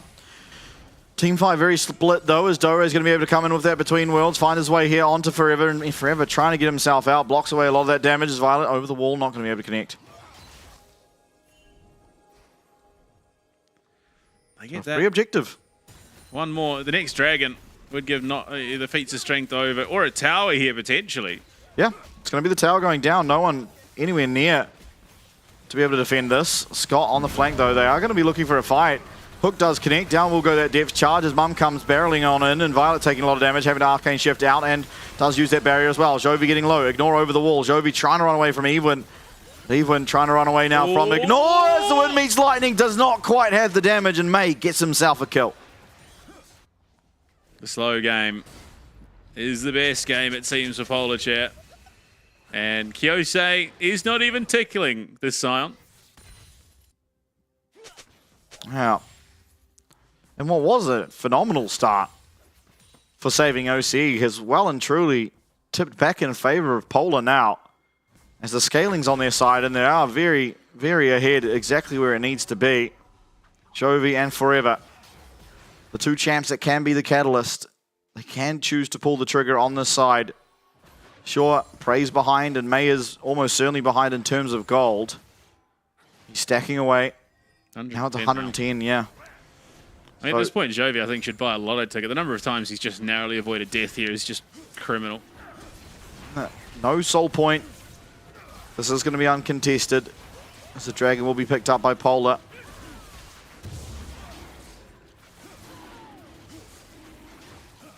And bipolar, a very good way to describe the games that they play in. Yeah. Bipolar chair. Sometimes you sit on it, sometimes it sits on you.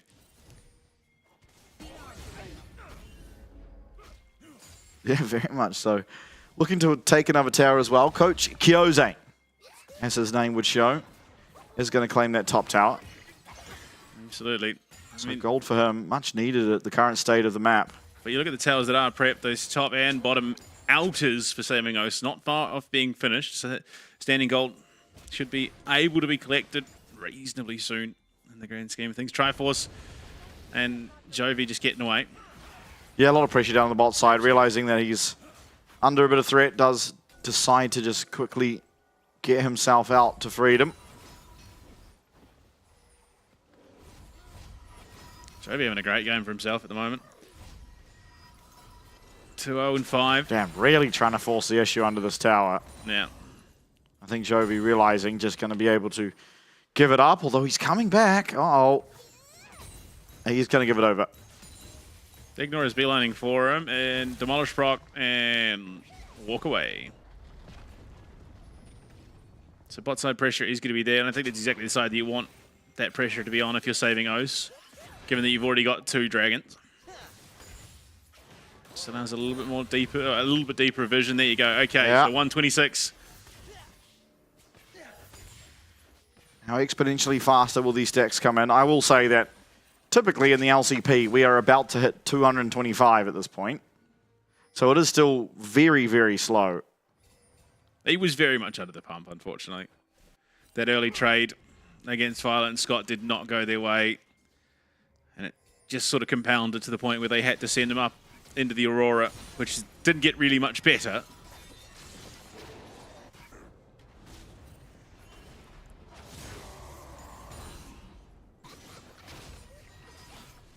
Oh my. Even smites the blue on like 2 HP because the Achu was about to take it. That's bot lane tower going down. Well prepped. Second mask for Dore. Some Kabuki theatre in the top lane, it seems. The second horny guys. Shame now that you can't just straight stack 6 of them anymore. Khan up on that top side. Not likely to be started up, especially by the side of Polar, who do have control, because you just want to buy time, get the Smolderer stacks online.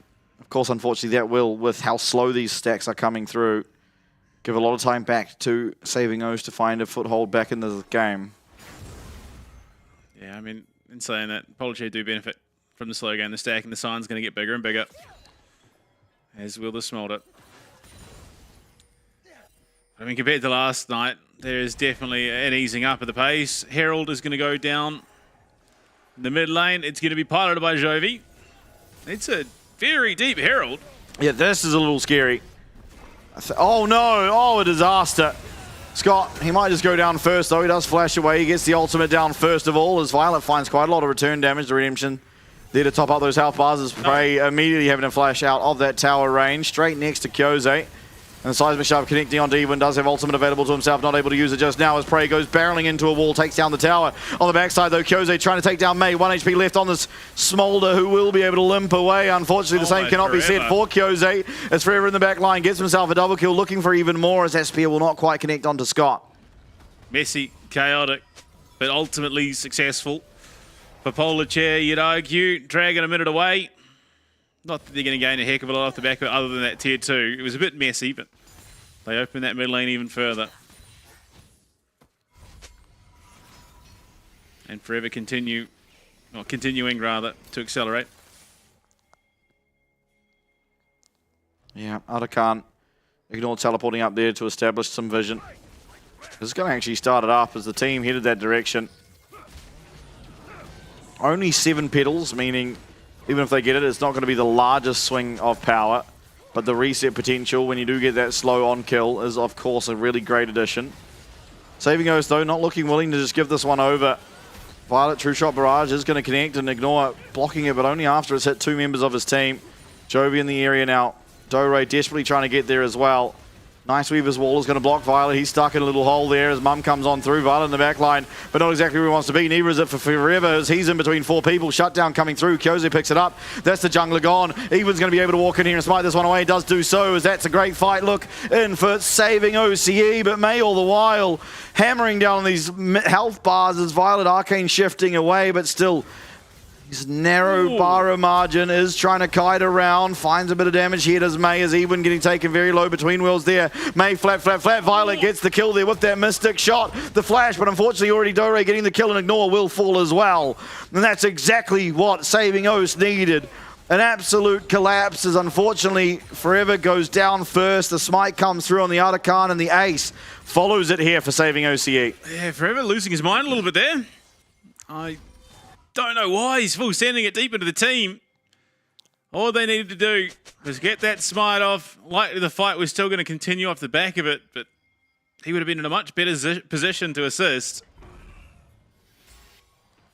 Absolutely. With Dragon up now, another fight maybe on the horizon. Forever walking straight in onto Scott. Scott trying to get away, but Violet's here, finding a lot of damage here onto this Pantheon. Does put up the shield. True Shot Barrage does just narrowly miss, but the Tibbers will not. Forever's down. Prey now, 1v3 as a teleport coming through. This is going to be Jovi arriving to the fight, but a 4v2 as things stand, and Prey getting taken exceedingly low. The Ignite's there. Arcane Shift will finish off that job as Prey, as well as Forever, go down before anything happens to this Dragon. Bipolar chair indeed. So back-to-back fights around neutrals where Forever gets caught early. And they just lose even more off the back of it, trying to bail them out. Now that's Soul Point being picked up for Saving OCE. May on the Smolder, 184 stacks, has 40 more to go. It's an incredibly slow 225. Absolutely. In terms of competitive League of Legends, I think this might just be the slowest I've ever seen. Slowest you've seen so far. Unfortunately, there was a decent amount of this tournament not broadcast, so who's to say? Yeah, I mean, I watched quite a lot of that, and there wasn't many Smolders. I didn't think there would be. I certainly don't remember watching a game with a Smolder in it. Trying to give Mayang the benefit of the doubt. Unfortunately, it is some pretty bleak numbers. Yeah.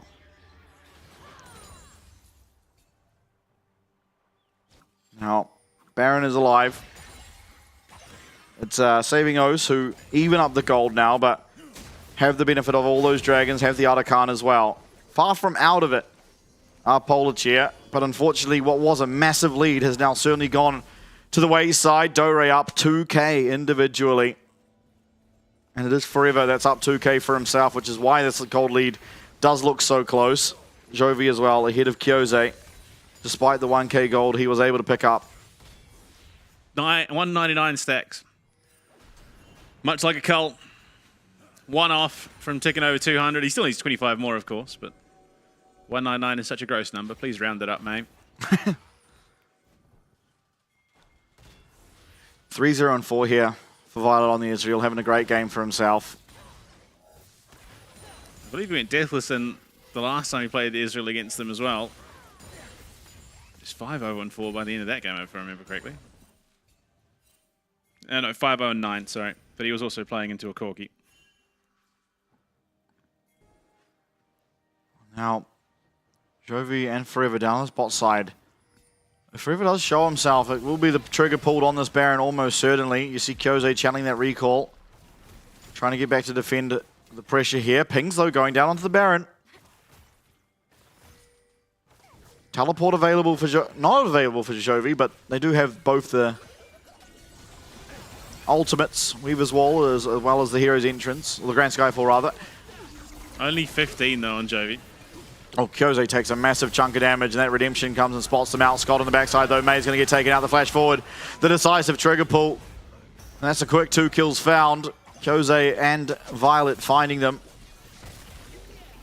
Still not the cleanest of Barons. Very low HP here for Violet, so he is just trying to poke and prod with that Q.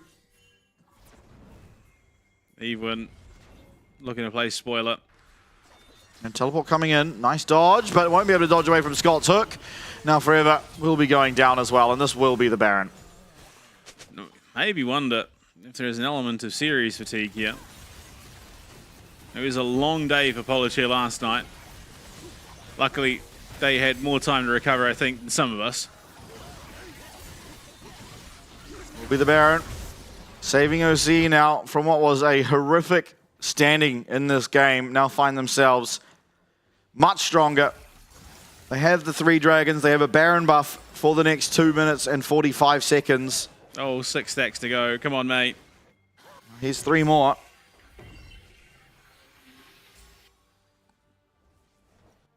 Just needs a few more. There you go. Ticks on over. So, 225 on board. I don't know if that is going to do all that much at this stage in the game. They are... Oh, yeah, Violet feels that confident. Yeah, I think justifiably so. Up 2 levels once again. Dragon spawning 50 seconds. Still a lot of time that should be able to be used here by saving OCE to crack open some of these towers. I mean, their mid lane, notably the most important. So he will be roaming down to join his team. May does have a lot of wave clear. Scott Hook does just hit the wall right next to him. Dore trying to find an avenue and will be able to... Oh, just barely missing. Out of range onto Jovi. True shot barrage. Good chunk of damage. Yeah, it makes you wonder if there was nothing left in the tank after last night for Polarchair. Weaver's wall coming through. Dore's not there, but he can jump over that wall pretty easily. May, does he have the uptime? He's going to be able to fire off these fire breaths, but no, he's out of range. Down goes everyone. May trying to flash away, but Violet's on his tail. That's going to be another kill, and Prey and Jovi, all that stand, and Prey will not be there much longer as the double kill comes through for Violet. Double kill for Kyose at the same time. And this should just be not their game, but very close to, and eventually should become. As the Hextech Soul will be picked up by Eve with a bunch of towers as well, both in this mid lane and the bottom lane. Absolutely. Just positioning, letting Polarchair down a little bit here. I mean, arguably, the roughest in the last 24 hours that this Polarchair roster has looked.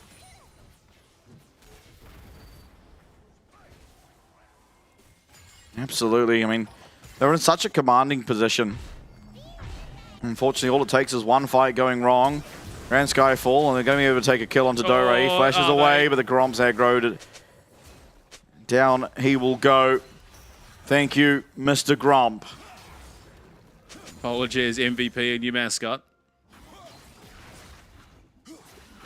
Infinity Edge done now for May. I mean, so he is going to be hitting reasonably hard if given the uptime, but yeah, you saw that last fight, just did not have that at all. It was such a janky part of the rift for them to be fighting it. For sure. This, crazily enough, still feels like it could come down to an Elder 50-50. I think saving OCE are in a position they should just be able to win this one out. Prey, I mean, even he's being forced out. That ultimate now gone from the Scion. Trying to mount a defense up in this top side. Of course, the Baron buff now does fade.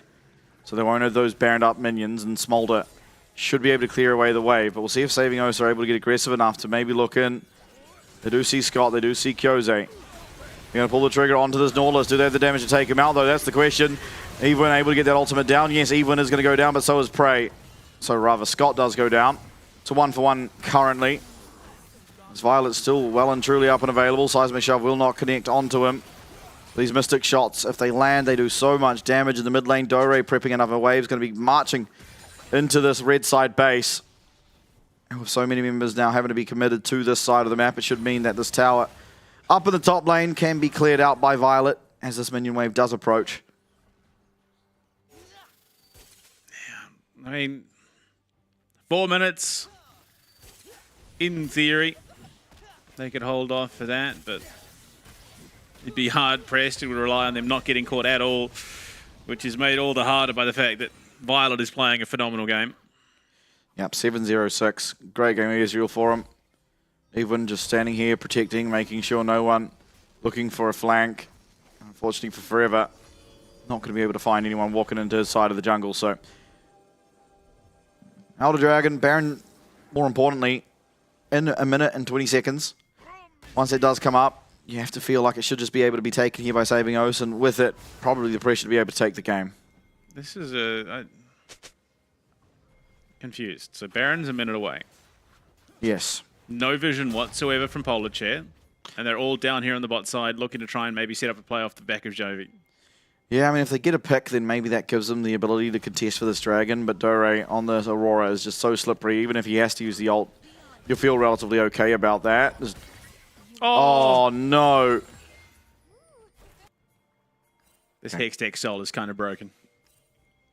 Very much so. I didn't know it hit you if you're out of vision. Nowhere is safe from the Hextech Soul.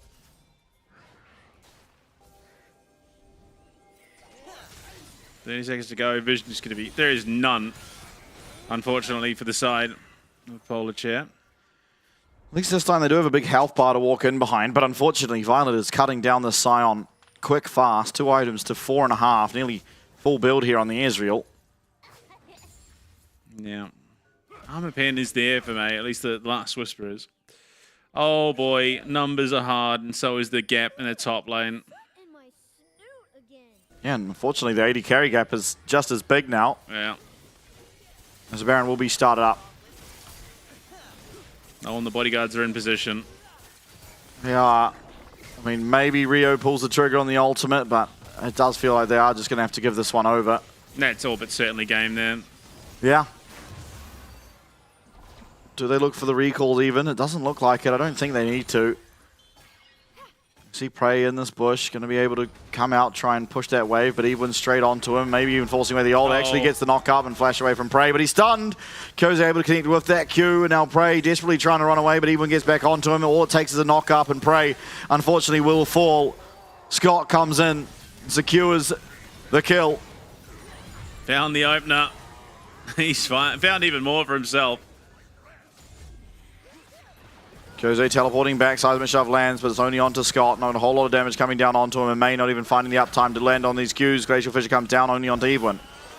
Oh, May. Lucky that door catches the true shot barrage. Forever looking for Dore on the bottom side.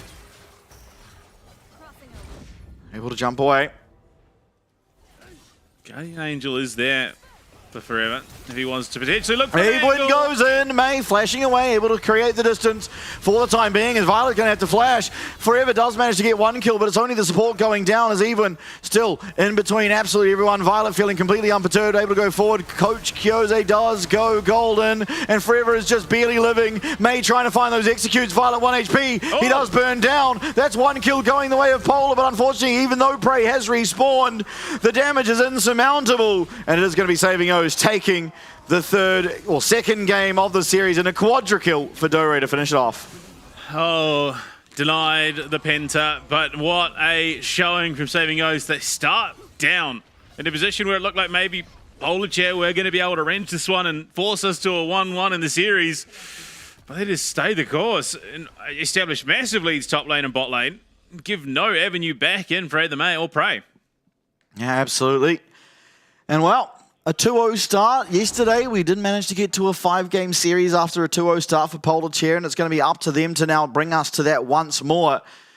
As unfortunately, it's going to require a reverse sweep for them to go and represent us, but as things stand, saving OCE, they go down very hard early on in this game and manage to bring it back despite the scaling advantage they're up against. A few mistakes in terms of that macro play does lead saving OCE to take the second game of the series. Now we are going to go to a break. Once we are back, game number 3 will be on your screens.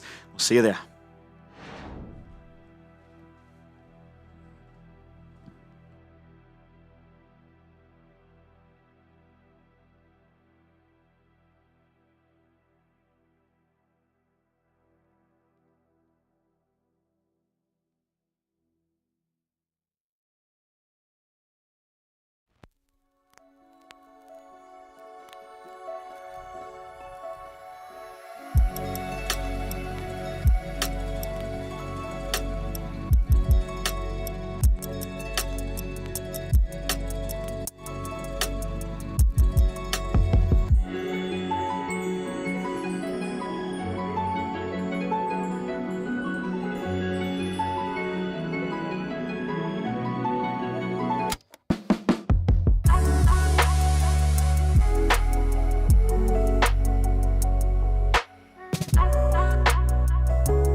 Ladies and gentlemen, and what could be the final time here of this marathon weekend, we do come back.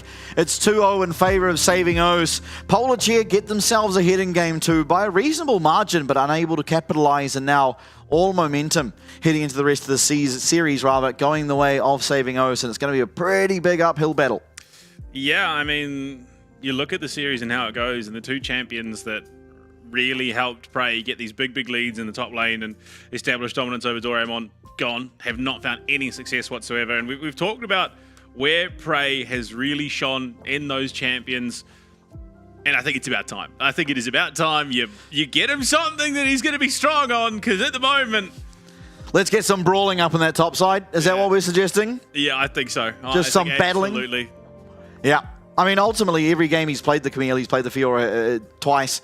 He's looked good individually. Yes, well, I mean, even the games that he played on the Scion and the Mordekaiser, he looked good individually. This is off true. the back of Forever's interference, but Forever it just hasn't been there. Yeah, but I'm a big believer, and this guy in solo queue, you will not catch him on many things that aren't Fiora Camille. It is time to go back to those champs, what he knows, and it's up to the rest of the team to not collapse around it. Because what really happened in the 2 games he lost, both on the Camille and the Fiora, is he was very far ahead. And all the team needed to do is just wait, just play calmly. Let's just, they're going to go take the Rift Herald. Let them have the Rift Herald. Let's watch Prey as he takes down another tower. No, we go fight and we die. Prey's at the fight as well. He dies first. It's like, well, there goes the entire lead.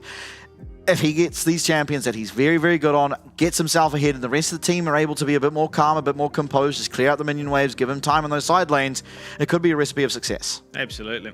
Honestly, I reckon that would be a really fun overlay, just tracking like the gold value that's still alive in a team fight.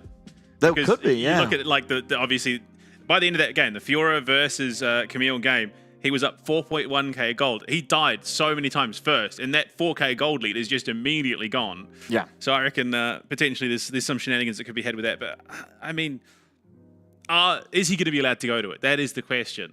Surely there is an answer now for Saving Oce, identifying that those are 2 of his scariest champions.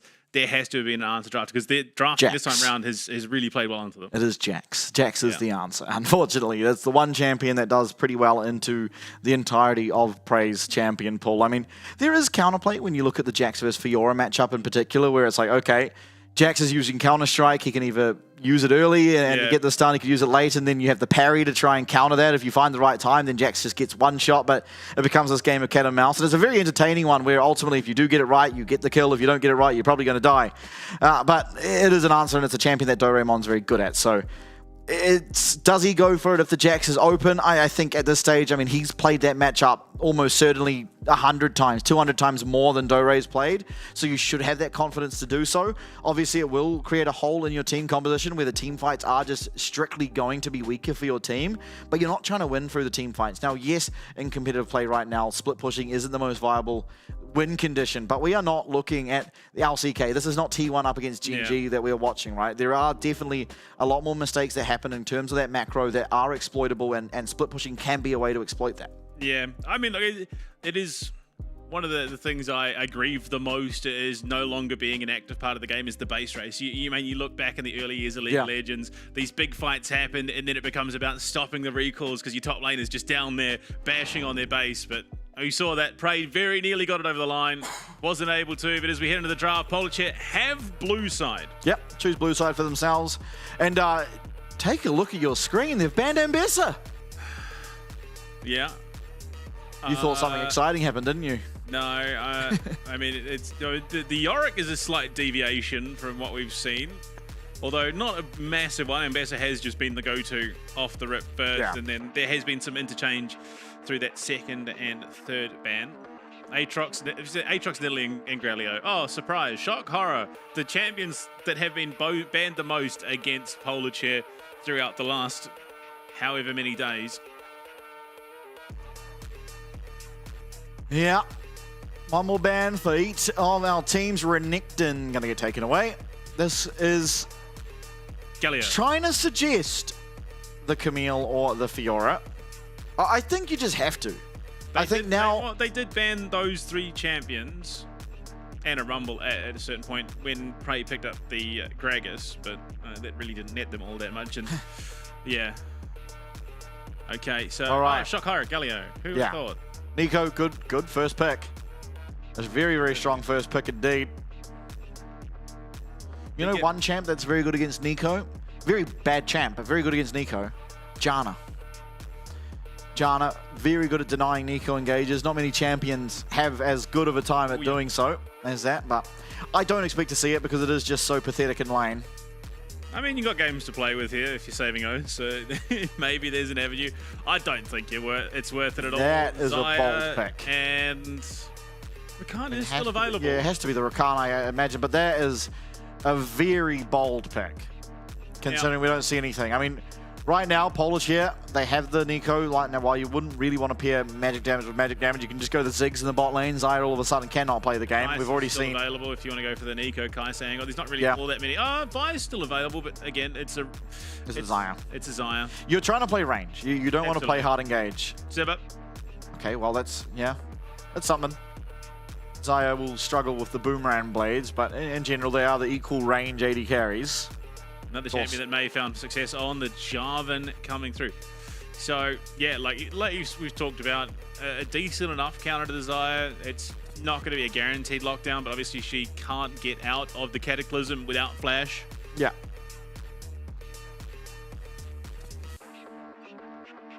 Now, last pick before we head into the second phase of the bans. I mean, surely you just go Vi. You've already got the Rakan. Yes, Sivir has an answer to it, but again, you time the smite. It's easily dealt with. Plus, it means that Polish have to be a little bit more cautious with the mid lane. Jack's going to be locked in the top lane. And now can head into 2 bans. 2 bans as well to protect this Jax. So, whatever they don't want to play that Jax into, they can just get rid of it. Gragas, yeah, I mean, that makes a lot of sense. One of Jax's worst matchups in the game. Prey did play it. It wasn't to a Cho'Gath that time, though, but unfortunately, Dorian became a bit of a monster. Very true. Sejuani banned away from Evelyn.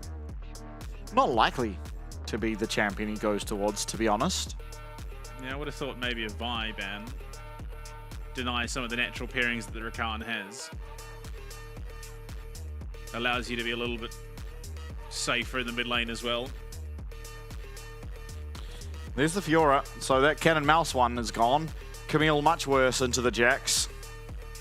Nocturne. Alright. Yeah, that makes sense. Evelyn already playing that a bunch of times in this competition. Get rid of that one of the strong junglers that do remain. I mean, the Trundle is still there. Yeah. Although the Jarvan generally is pretty good into the Trundle because you can just chuck him in the Cataclysm and then EQ yourself out and he's just stuck there. Looking a bit foolish. Saving O's. I mean, you still got the Vi angle. Does alright. The comp that's already shown. Means that, again, Jovi is going to have to be a little bit more careful. And LeBlanc being hovered and locked in the mid lane. Yeah, Kyoze getting himself another playmaking mid laner. It is blind pick though. A blind pick LeBlanc can be scary. There are answers to it for sure. The Lissandra, if he does play it, maybe just going for Camille. Again, Jack's very good into Camille, but this is going to be a matchup that, again, maybe not going to go for it. We'll see, regardless. For a millisecond. Yeah, this is a matchup, if he does lock it in, that Prey would have played a lot more than Dore. Right, it's typical. I mean, last year in the PCS, we had a player called Yijiang, who was a Riven one trick before he went competitive. And he would just be blind picking the Riven. People would answer it with Poppy. I was like, okay, yeah, very good matchup for the Riven. But unfortunately, this guy's played Riven into Poppy 1,000 times more than you've played the Poppy into Riven. So he was just winning the lane anyway. Victor, going to be locked in here. A strong laner up against this LeBlanc. Should be relatively safe as well, as that Ahri will not be locked in. In fact, it is banned. Yeah. Quinn. I mean, we're looking for a jungler. Unless it's It could be Jack's jungle. angle, It yeah. could be Jack's jungle. I would be very surprised if it was, just with how that matchup naturally gives Dore a pretty alright time. Kali. Yeah. Kazakh's jungle. Yeah, okay. Kazakh's locked in. Will be a pretty decent matchup for the Kazakhs into the Jarvan. Obviously, you can't really lock down the Kazakhs if Jarvan's ever isolated. Will not be able to win that 1v1. Going to be able to do well onto the Victor as well. Yeah. Oh, kind of. I mean, Victor can just drop down his gravity well and you can't really play around him. I mean, it's a weird pick. It's good into the Jarvan. On the side lane as well, can do a good job of helping out the Jacks, but the Jacks should be fine in the side lane. Yeah. I mean, I don't really know what to expect from the Kazakhs. Haven't seen him in competitive in a long time. Of course, as a champion, thrives in a more chaotic environment, which the competitive scene doesn't generally open itself into. Yep. I mean, the LoL World Champ stream has been going on as a precursor to Worlds this year, of course. We've had Season 3, Season 4. I think we're on Season 5 now. But there was plenty of Kazakh's jungle in Season 4 replays. Yeah, and if you look at Season 3, it would have been Kazakh's mid lane. So that's the evolution of the champion. But here, I mean, interesting thing about Kazakhs, of course, is what abilities are you going to upgrade? You get to choose 3 of them. I think oftentimes these days it is the R that a lot of people upgrade earlier just because of that additional mobility you get through those team fights, and going invisible does help that champion quite a lot, of course. The more fun way is the Q, the W, and then the E, or the Q, the E, then the W, whichever way around you want to do it. It's the more fun way to often play him, but it isn't necessarily the best. Now, we do have some replays, of course, as we do get ready for game number 3. These are the game 2 replays, and we'll see, unfortunately, the start. That is pretty poor for Polachia, but Scott getting the kill means it's not actually that terrible. No, I mean, they won the game in the end. And a solo kill from Jovi onto Kyosei. Yeah, it was just a rough shout in from A. Never quite had the angle to be pumping out the most damage. Took him so long to get those stacks online. Yeah, I mean, I think at one stage we're 2-7. This was the second kill that we were Saving O's get. Yeah, Prey having a rough time into the Aurora. Yeah, played the opposite side of the matchup yesterday and didn't find all that much. Didn't do poorly, but... Yeah. Had the assistance of Forever on the Trundle, which I'm mildly surprised that we're not seeing. I mean, it was something that he looked very, very good on. Maybe if we take it to a game 4, that's when he looks to rip it out. But whatever the case may be. I mean, again, you look at all of these replays, it's not like Polachia in a bad spot by any stretch of the imagination. They're just not in a great spot. Yeah. I'd argue this was a pretty great spot. Again, 2-7, up 2.5k. Well, I guess more like 2k gold. Even having Jovi, I mean, a little bit dicey. Yeah. Getting in that Herald and does get the charge off, but boy oh boy, pays the price with his flash. Straight into a stun. Comes in. He really kind of got trolled a little bit by Jovi in those seismic shoves when it came to the decimating smash. Does shut the tower down in the end, all the while. Forever racks himself up some more kills. And even 9-2. Yeah. And that's the team they end up losing. Was it this other Khan? It was this. So it was, so they've got the clearance, and then look at Forever just goes in. For some reason decides that he wants to try and stop Ewan from getting the smite, and then just gets full sent. Yeah, he gets knocked away by that. Yeah. Crescent Strike, whatever it is. Yeah, this is where things unfortunately turn for the worst. They do end up taking down Violet, I believe. Yeah. Oh wait, no, they do not. No, it goes from bad to worse. Yeah. Because Dore shows up at the last hour. Yeah, I mean, just unforced errors and giving over so much back to Saving Os is going to mean that the game is near on impossible. But there was just no need to jump in onto Eve, and that's the thing. Yeah, agreed. And they could have potentially stopped the Artican. And then, yeah, Forever's just completely off the money with the Grand Skyfall. Because he thinks they're still on the Baron pit, but they've already rotated in to look for that catch play on Demay and ignore. It just gets bleaker and bleaker the longer you watch, unfortunately. It does. It does. It's an unfortunate game for Polachia. And unfortunately, it does mean now that they are down 0-2. Of course, I mean, Ridge Dynasty yesterday in a similar position, we were able to turn it around, take it to a 5th game. So it's not like it's inconceivable for the same thing to occur. But just in terms of that momentum. Yeah.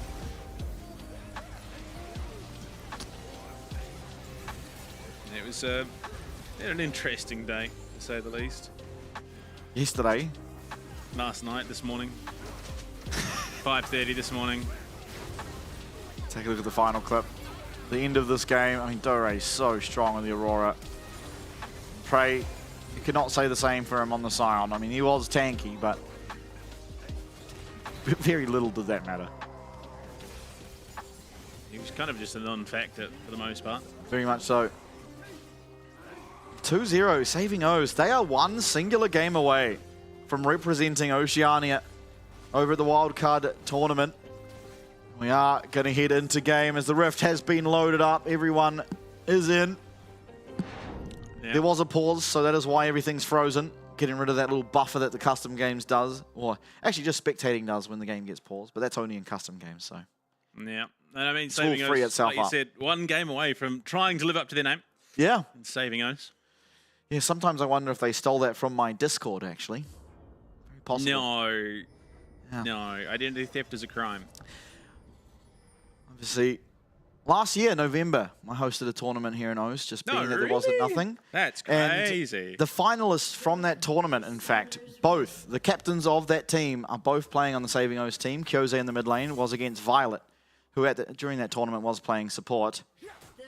That sounds like it would have been a really good time. Sounds like it would have been a lot of fun. Yeah, was. Ignite, teleport for Prey here. Looking to be potentially a little bit more aggressive. Yeah, definitely. I mean, the luxury you do have, being the Camille, is the amount of mobility in your kit means you don't necessarily need the flash. I mean, the flash gives you some cool outplay potential, but of course in the lane, the Ignite gives you a lot of power. Absolutely. Similar to Gwen, we see, you know, sort of interchangeably the Ghost, the Exhaust, the Ignite from time to time for her. Flash even. Less so, obviously not needing it with the dashes. I think in the LCP we've seen more flash than anything. No, Exhaust is actually, I think. Oh, that's because of the Rumble matchup, but outside of the Rumble matchup. We haven't seen any Rumble versus Gwen here. No. Had a lot of Rumble and a couple of Gwens, but... We had Gwen versus Jax. That was actually the opening game of the last time these two teams placed. Yeah, now we got the Camille versus Jax. Scott finding himself a grand entrance, level 1 trade from the Zyra Khan, extremely powerful. And unfortunately for May, he's going to be feeling it. Onto the real May, unfortunately. Not the clone. Oh dear. Pot's going to be burnt already. Both AD carries using it. Violet also does use that Ghost for just a bit heavier trading. Scott holding on to the heal. Flash away from May though. Oh dear. Bot lane going disastrously. Ignore doing his best to trade back and does a good job of doing so. And Ricochet. Just into the wave. Looking to clear it out. Leave some of that pressure. There we go. Oh, they missed the first part of the heal, and then unfortunately as they go for it, get slapped around by an Eco Q and essentially lose it. Yeah. First LeBlanc that we've watched all year, actually. Yeah.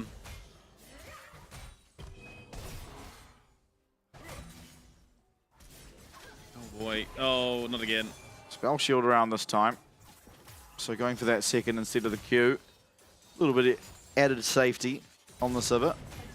There's a trade coming down in the top lane, and Dore is going to get first blood.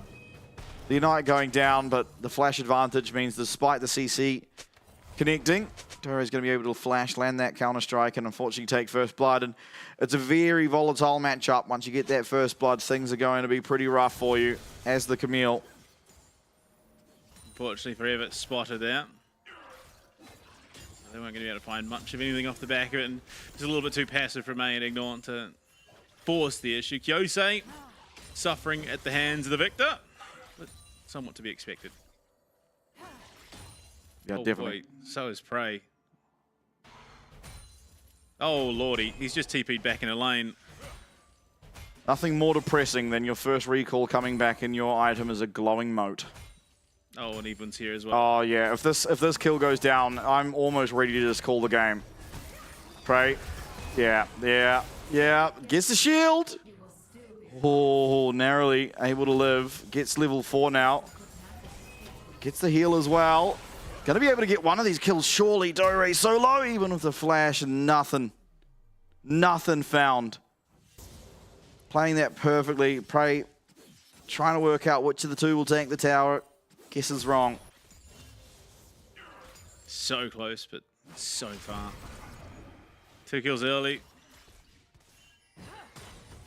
And both of them onto Prey. Now look, second series of yesterday, it was a very similar start where Prey was up 2-0 in his lane and there was a victor against him, that victor being Phyto, who absolutely 1v9'd the game. This time around is Jovi on the victor. He is up 12 CS very early on. Has a pretty good champion, all things considered. There's not much on the side of Saving O's that deal well with the victor. So if he continues to get further and further ahead, it is a very good look for him. Kosei unfortunately misses that cannon minion.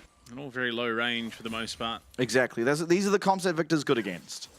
There's no real long-range champion. I mean, there are assassins, of course. Victor doesn't really like the Kazakhs and the LeBlanc, but I imagine... Oh, he's not actually going the Rod of Ages. So we'll be a little bit more vulnerable. Yeah, but with the Pot Blossom and Forever, if they can find the synergy and get the lockdown, that Arcane Storm is going to be doing a lot. Problem being is it's all a lot to go forward, so timing's going to have to be pretty key, because otherwise suddenly Dore is going to be on multiple members with that counter-strike, followed up by Scott and Evelyn and Kosei probably blowing up poor May on the back line.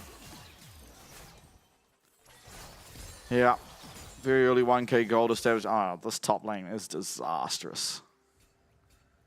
He's got his Ignite up again. Oh, 43 to 16, yeah, okay. So he's picked up, I think it's 7 CS in the last 3 minutes. Yeah, I mean, if he gets that 1v1 kill early on, it's a very different looking lane, and it was a close call. But Dore is going to be able to freely walk into this tower. That's 1 plate. That's 2 plates. Still, I mean, Prey realizing there's no real reason to hit the jacks. So he's... Oh, okay. Oh, Jovi having to flash away as the chain does land there on Kosei. Oh, dear, forever as well. Level 6 to level 5 there in the jungle. Skull Crab picked up by Evelyn. Q upgrade as well on the Kazakhs. Oh, it's a bleak sight for Prey. Not so bad for Jovi. Does lose the flash, so he's vulnerable to a gank. But Kazakh's not necessarily known for his capabilities in the ganking aspect of jungling. Prey realistically doing a reasonably okay job at trading. Problem being he's just being completely gapped in terms of last hits. Yeah. He's looking to hold the wave. Realistically, I don't know if it matters all that much that if he does hold it, there's a lane swap coming in. If it hadn't happened, he's still just getting shoved on the tower anyway. And the lane swap is going to be matched. Yeah. Shenanigans. Do they really think it is Prey? I doubt it. Yeah, I think they'll be wise to it once the Civ shows.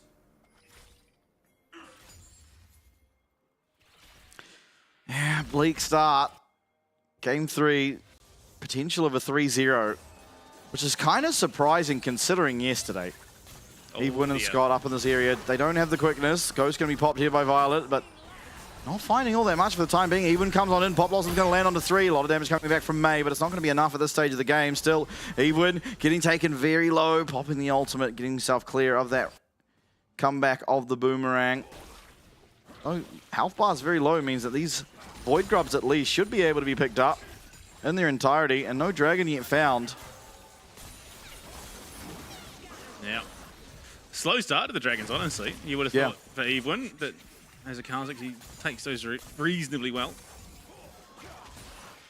Especially at that level 6 mark. If you do upgrade that Q. I think they were more trying to look for something in the top lane rather than Dragon. But Oh, they were, and unfortunately it was a poor look in level 6 there for Ignore, no level 6 for Scott. oh, Prey with half the CS that Dore has currently. Jovi doing a very good job. Has his first upgrade online. Oh, Prey showing that proficiency. Has his Sheen now, so a little bit of combat power for him. So does Dore, though. For sure, but in what is a cataclysmic gap, Prey actually trading very well onto Dore. Unfortunately for him, Scott and Ewan are already on the bot side. It is matched. Forever, yeah, we'll have seen that. Ooh, okay. Prey is doing so well. A good job from Ignore locating both Scott and Ewan. Scott's still only level 5. Cataclysm comes through. Scott does have that battle lance, gets himself away. Ignore for good flash. Now Ewan, he is very much stuck here as Jovi coming down, goes invisible, knocked up, and that's a kill back. Jovi picks it up. Yeah, and I think given the state, that's exactly who you want to give it to. Yeah, look, it would be nice to bail out Prey a little bit, but Jovi is that far ahead. Why not accelerate it? And Ewan, a little over-eager this game on the Kazakhs. And now has his Profane Hydra, but it is so crazy to see how well Prey is navigating these trades. Considering the discrepancy in items, it's an entire phage in favor of Dore, and he's losing out. Teleports back down to this bottom lane. Prey's going to be able to do much the same now. As Jovi getting looked at, but not much to find. Jumps down that gravity well and walks out. Still has the Arcane Storm too, if need be.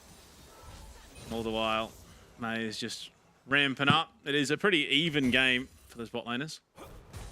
Yeah, it's an even game overall now, realistically, despite... It back to lane. Interesting. I can't believe how even this game is when you look at that top lane CS. And sure, Jovi is a little bit ahead for himself, which is where you find sort of the evening out of the gold. It is still 1k in favor of saving O's. Good trade. Great trade. Jovi has the TP. Drake taken 11 minutes 20 in. So will be a bit of downtime for the next objective. 3.5 minutes of nothing.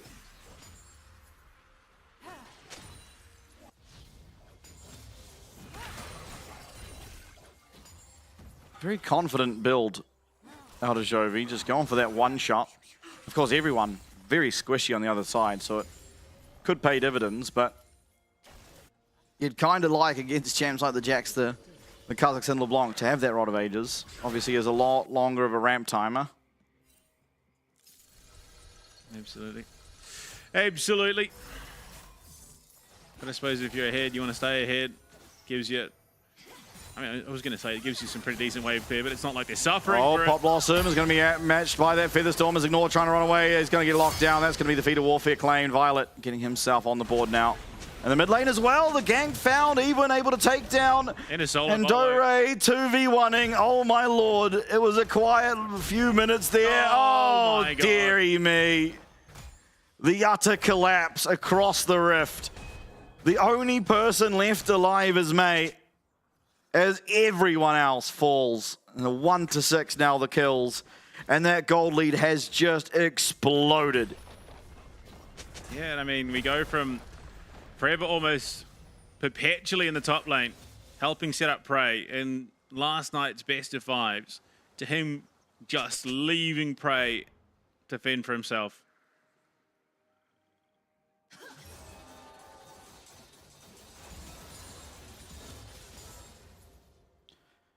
It's a rough state of affairs. Quickly working towards a 3-0 here. Leveling up between yesterday and today are saving O's. You definitely want them to, given the caliber of opponents they will likely be facing. Oh, yeah. Oh, yeah. This is but the beginning of their journey. Oh, Principal Wang. What an icon. This is very much just the beginning.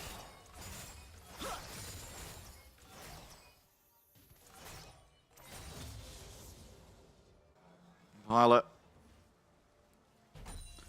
having a great tournament for himself. I'm sure would be more than happy to wrap things up here. Absolutely. Look towards getting themselves over to Taiwan, compete. Prey just came back to lane. He had just recalled and walked himself back to lane. Looking for a lane swap, I guess, but I'm not sure. I'm not sure they are aware of what's going on anymore. I mean, an impossible scene to navigate, but getting that gold, I mean, there is 2 bastions of hope, and none of them are Prey at the moment. Oh, lordy. Yeah, look, 1,000 gold off, literally just have it double what Prey has. Even in the mid lane, it's only about a 300 gold lead. Everywhere else, it is just bleak. Yeah. Objective bounties, as soon as they can be available, become available. Kind of just sets the scene for how this has been going. Will be claimed, though. Evelyn's going to look towards the Rift Herald. Dore there as well. Means there's no opportunity ever to contest this. I think very well aware of that are Polar Chair. QW upgrades for Evelyn. He's stuck. Now he is free. Do you reckon Kha'Zix, because Kha'Zix is from Void, He is, yeah. do you reckon he's related to the Herald or the Scuttlecrash? Oh, yeah. Well, they look like twins to me. Yeah. They both got those little clawy arm things. There's multiple siblings actually on the Rift. Of course, Dore and Violet, and Evelyn and the Rift Herald. That'd be a family tree and a half.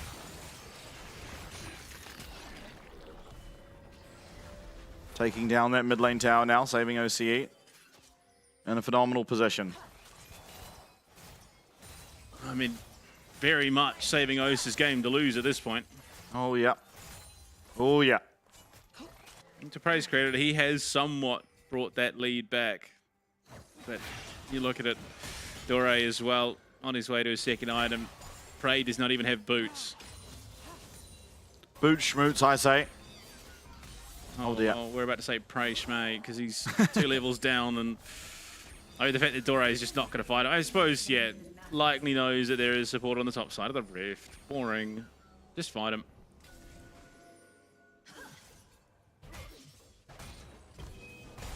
One minion will... Okay, one more minion maybe will give Prey that level 11, but...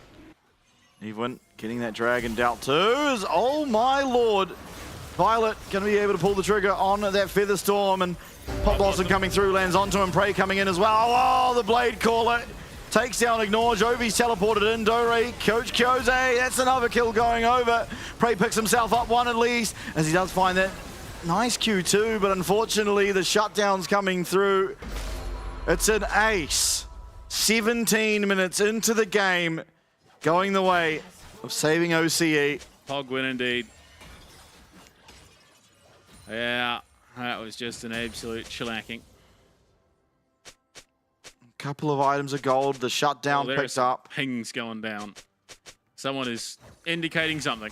Yeah, I imagine pinging the summon is used because everything, except for Evelyn's flash, was used in that last engagement on the side of saving OCE. But unfortunately, they are going to come out the victors once again from that engagement. 5k ahead at just the 18-minute mark. I mean, they are just... It seems sure to win this one. I said that last game as well, admittedly. Scott. Had to be Prey different. Ooh.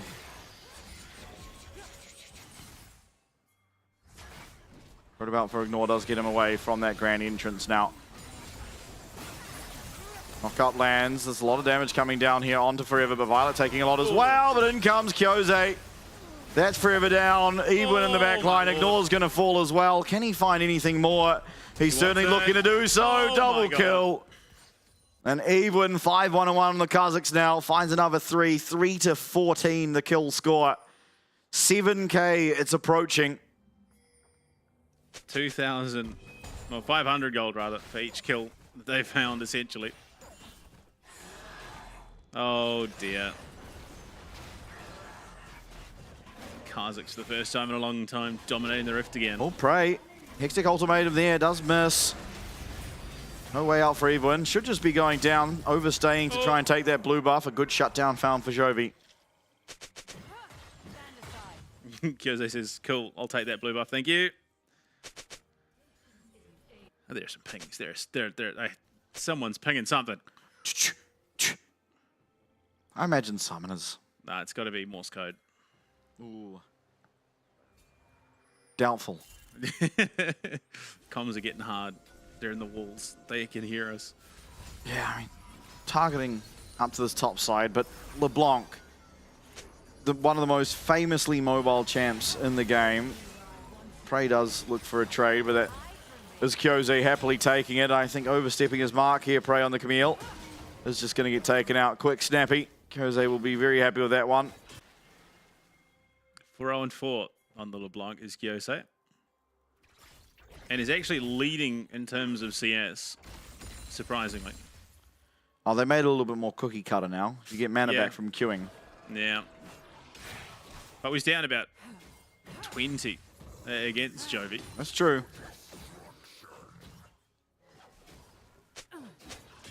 It also refunds cooldown. Violet going to start up on the Artican. Dore here. We'll be able to help him with that. Much the same will Scott. He wins halfway across the riv. Not that they need him. Yeah. Pretty handily taking this one. And I mean, very quickly approaching the winners of the OPQ. Of course, he comes in and last hits it. Classic. 43 off the back of that Artican. Yeah, I mean, it's been a bloody affair for one side of the ref. Jovi's been found in that bush and does get a lot of damage back onto Evelyn. Will live. Okay, I don't think he has the right to stay here. I'm quickly going to realize that is the case. Bot lane tower going to fall, though. It's the brothers getting it done, Kyose. I mean, that is never, ever going to work. Of all the targets. Oh, no. Evelyn. Find an avenue in. Well, Scott certainly will. Straight on to that Civet, but unfortunately missing out on the grand entrance. In comes the Pop Blossom, but Featherstorm, great out of Violet, dodges out of that knock-up. Ignore having to flash away, having a heal to get himself out as well. As Gravity Well comes down, lands on a Violet, but he's able to get himself out. That's a tower going down. Baron still 4 minutes away. Prey gets himself an objective bounty up on the top side and some much-needed gold, but I think it is starting to feel too little too late as the lead that we're seeing is just so fully insurmountable. And Jovi's dead. And yeah. And somehow Violet was involved. Yeah, what? It wasn't Featherstorm. Neither did they. He's just dead. Third dragon now going to be secured here for saving OCE. And assuring, unfortunately for Polish here, to win game 3 and send themselves over to represent us and try to fight the other wildcard regional winners. Try and take the Chiefs spot. Oh, I can't wait for Evelyn to play Kazakh's jungle into the PCS. Definitely seems like more of a VCS type pick in the jungle, I think. Or LJL, apparently.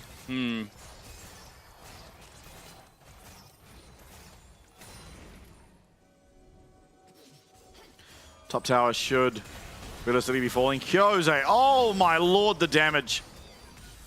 That's me having to hedge his bets and head back to base. There is a lot of wave clear through this Victor and Civet, so it most likely will require a Baron. All I can say is it's a good thing there's not a Kazakh's Doom bot. That thing would be just the most heinous thing. Yeah, that would be a little scary. Or Jax. Yeah, Jax Doom bot would just... Oh dear. Nice spell shield. Dodging out of the chain as well. So deal with another minion wave for the time being. It's going to take one of the greatest team fights of all time to turn this one around. Or running it down under tower into a Pop Blossom Flag and Drag combo. With the Gravity Well and Arcane Storm Hextech Ultimatum combo to just make it all the more better. Ignore's going to find Kyose. Do they have the damage to actually take him out? He goes invisible. Yes, the Hextech Ultimatum locks him down. Prey picks himself up 1k. That's got rid of bank. That's a classic. Jose makes the classic mistake. You buy the mid-guys, you're immediately going to die. Yeah, it's the rule. League of Legends is not a game. Well, actually, it is a game for nerds. Just not reading nerds. Lots of pings. I imagine it's Saving O's pinging the Magi's. Diplomatic relations are breaking down for Saving O's. I mean, the scaling is there. If there is any hope for Polar Chair, which I have to imagine as the Baron spawns, it does quickly dissipate. But yeah, Nikoya highlighting it. It is Sivir. It's a reasonably okay game for the Sivir. While you auto-tech the Jax, it doesn't hit him. It still will ricochet. Yeah, unfortunately, he's got his Zhonya's now.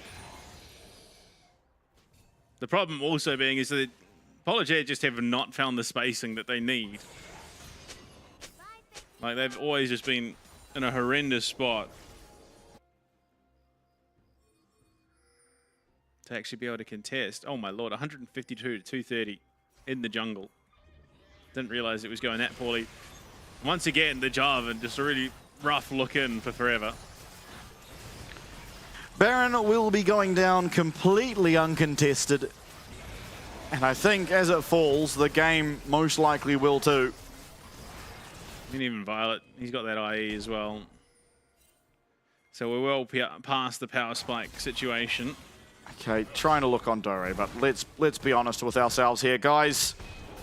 Forever quickly realizing the errors of his ways and has just been completely taken out. Now pushing down on the bottom side of things. Prey does use their Hexic Ultimatum. He's going to have to try and immediately run away. Does get himself clear, at least for the time being, but Dore jumping back onto him. Clears the wall, flash over. May's going to go down on the top side. Prey does clear the distance, but unfortunately with that leap strike coming back up, does fall. Jose all the while heading at this mid tower. Eve, Win, Scott, and Violet come to join him. The inhib will go down. It's currently a 2v5 to try and defend the game. Even jumping on forward is the clone that he tries to go towards, and Jovi with a lot to do to try and save this game. Oh. Forward will go Scott, and down will go Polar Cheers, as Saving OCE will all but certainly now take game 3, book themselves a trip to the wildcard tournament, and try desperately to fight against the Chiefs for that LCP spot. Okay. Just running it down, Scott. He hadn't died yet, man. He's a support, he needs to. Yeah, he needs to. It's the numbers. It's part of the contract. But, I mean, Violet, there in the LCP for Split 2, now going to be looking to claw his way back in. Yeah. I think, yeah, unfortunately not playing for them in Split 3, comes back here to OCE and dominates the region, realistically. It's what we've kind of come to expect from him. He has been, for the longest time, one of the best AD carries in the region, generally only compared to Lemus of late. Now, Lemus, obviously having retired from the game, it leaves Violet there atop the throne, and he surely comes in and proves it. I mean, unfortunately for May, not really able to find all that much into Violet, and Violet has absolutely dominated. Now, speaking of the man, we have an interview ready. Yeah, it is with Violet himself. Oh, he's telling us he's ready. There he is. Violet, how are you doing? How do you feel after winning the OPQ? I'm doing good. I mean, it feels pretty good to win for sure. I think yesterday's series, we just trolled a bit too much, so the game ended up going 5 games. But I always knew me and the boys could get an easy, quick 3-0. Yeah, absolutely. I mean, easy, quick 3-0, I think for sure is what occurred. Now, off the back of it, are you excited to go over and take on the wildcard regions? Are you scared of potentially any of the wildcard regions over there? Do you think maybe it's you know, OCE is actually favored over in that tournament? Nah, I don't think so. I'm pretty sure. I think also definitely have a hard time. I think we're gonna be like the worst team over there, realistically. But I just told like the boys, you know, just relax, have fun. Just try to enjoy, you know, it's like a trip to Taiwan. Just don't take it too seriously. Just try your best and have some fun with it. Classic. Well, last time we talked to you on an interview, it was at a different stage and repping different colours, Violet. And you said in that interview that you were going to be the one to help OCE find their first win this year. And you still might be that hope for Oceanic. Are you confident that you can at least take OCE's first series in 2025? I think maybe, yeah. I mean, if the boys fall for a miracle and when we go over to the LCP promotion relegation tournament, I mean, if the boys manage to pull a miracle, I could definitely see us getting a series win. But you know, the Chiefs are still winless after some roster changes. So what can I say? Is there any sort of motivation you have sort of on that note? Obviously, you played for them in Split 3. They changed the roster. You came back to OCE. Is there any motivation that you have as an individual to try and go up against the Chiefs once again and sort of prove your worth up against them after that roster switch? For what? I mean, not really, to be honest. I think I mean, it was funny seeing them like get shit on like pretty much the exact same way though. Like it was entertaining for sure to watch after like changing the roster, and like I think keeping like the same top side, you know, and I mean they still went winless, so you know, hey, I'm sure, you were not subtle on social media about feeling somewhat vindicated, but I mean, talk us through it. You and your brother up in that top lane. We've already heard him. He stuck his way to the interview. I mean, what's it like playing in an environment where it's more than just a team, it's family? I mean, it's definitely a lot more fun. Like I feel like he's essentially just, I could just play him, you know, and he'll just take it basically. I don't have to mince my words, you know, or like watch what I say. So it's way better in that aspect, in that I can just be very brutally honest with my brother. Isn't that just what top laners do anyway? They just take it. Yeah. So, yeah. I mean, I guess that's like the best part about being a brother, and the fact that he's my brother, of course. Yeah. For sure. I mean, I'm so excited to see you guys go over and represent us internationally once again. I mean, Violet, you had honestly a very good showing over in the LCP, despite obviously not getting one of those series win. It was the same the entire year round, but I think you performed very valiantly. At least for my money, that region, the LCP, the best role, the most stacked role they have is the AD carry position. So it's always going to be very tough to go over there, try and contest with some of the best of the region that gets such good practice all year round in the Korean solo queue ladder. But now you're going to go over there once again. Obviously, a similar environment where they do get a lot of good practice. Obviously, worse teams, just strictly speaking. I personally, I mean, I've watched a lot of the wildcard regions play. I think there is a reasonably good chance for you guys to do well. And I'm so excited to be able to watch you guys. Thank you so much for joining us for the interview, Violet. Congratulations to both you and the rest of your team. And again, very excited to see what you can provide for us over there in that wildcard tournament. You guys have a good break, man. Yeah, will do. Yeah, we'll see you next weekend. Okay, cool. Yeah, the break of 4 days straight back into the LCP. If you weren't aware. Yeah, the week off. Get to do the OPQ, of course. Well, I mean, it was a very different look in this series in comparison to the last time these two teams faced up against each other. I think they shored up some of those issues. I want to say as well for Kyoze in that mid lane, the games they did lose, he looked very, very shaky. All 3 games today performed so valiantly. Yes, he got solo killed one single time, but aside from that, a pretty flawless run from him. The Ari game made all the X Factor plays despite getting solo killed that one time, and it's just really good to see someone that is so highly rated in our solo queue ladder now get to go and just show how much he can provide the region in terms of hope of maybe aspirations for the future. Yeah, I mean, I think that kind of came down to much what Violet touched on is they trolled a little bit. It definitely felt like they overcomplicated things a little bit last night. They kept things reasonably simple for the most part tonight, and they looked phenomenal doing it. Yeah, absolutely. Well, ladies and gentlemen, that does wrap us up for the OPQ. It's been 3 weeks, obviously, for the broadcast. It's just been this week. There was one of the most interesting casts, I think, of all time featured here on the OPQ broadcast 10 yesterday. Games last night, 3 tonight. The scriptwriters hate casters. Who would have thought?